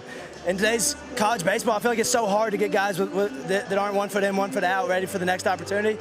But these dudes all want to win. We all want to win a national championship. We all want to win an ACC regular season, and we all want to win an ACC tournament. So that's exactly what we did. And you personally, you told me you wanted that home run career record. You got it. What does it mean to you? Oh, that was awesome. I mean, there's so many greats that have been at Georgia Tech. I mean, all over the place in the MLB and in college baseball. It's so cool to finally have my name at the top of that one. It took a little longer than I would have wanted it to, but I'm glad we got it out of the way. What will you do with the baseball? I'm not sure yet. I'm surprised. I'm glad it hit off the wall or hit off the rail instead of getting out of there, because my grandma would have been tackling people in the outfield for it. So. But we'll probably put it in a box and put it in my room for sure. You have that C on your chest. You're the leader of this group. You told me this was important, but Omaha was the #1 goal. What will you tell this group after today? Hey, I mean, at the end of the day, this is another win for us. This is another checkbox that we set at the beginning of the year was to win the ACC tournament. But at the end of the day, I mean, Omaha's the goal. Like I said, I mean, it's so special what this group is and what this group can do, and this is just another win at the end of the tunnel for us. Congratulations. Thank you. Mike? Taylor, Drew Burris has been the big man on campus for 3 years. He pilots this team to an ACC tournament championship. That is a special, historic squad that we've watched all season on the flats. Well, they were the best offensive team in the country. They showed it again here today. Very good 1 through 9. This is going to be a team that you could see maybe holding up another trophy at the end of the year. And a bat for James Ramsey, the high energy head coach. Told us today I couldn't do this without my family. He said, hey, give a word to my wife, Grace, my kids, Brogan and Reese. There is such a youthful, energetic vibe around this entire program to win the ACC. Gabby, that was a blast, my friend, as always. Always a pleasure.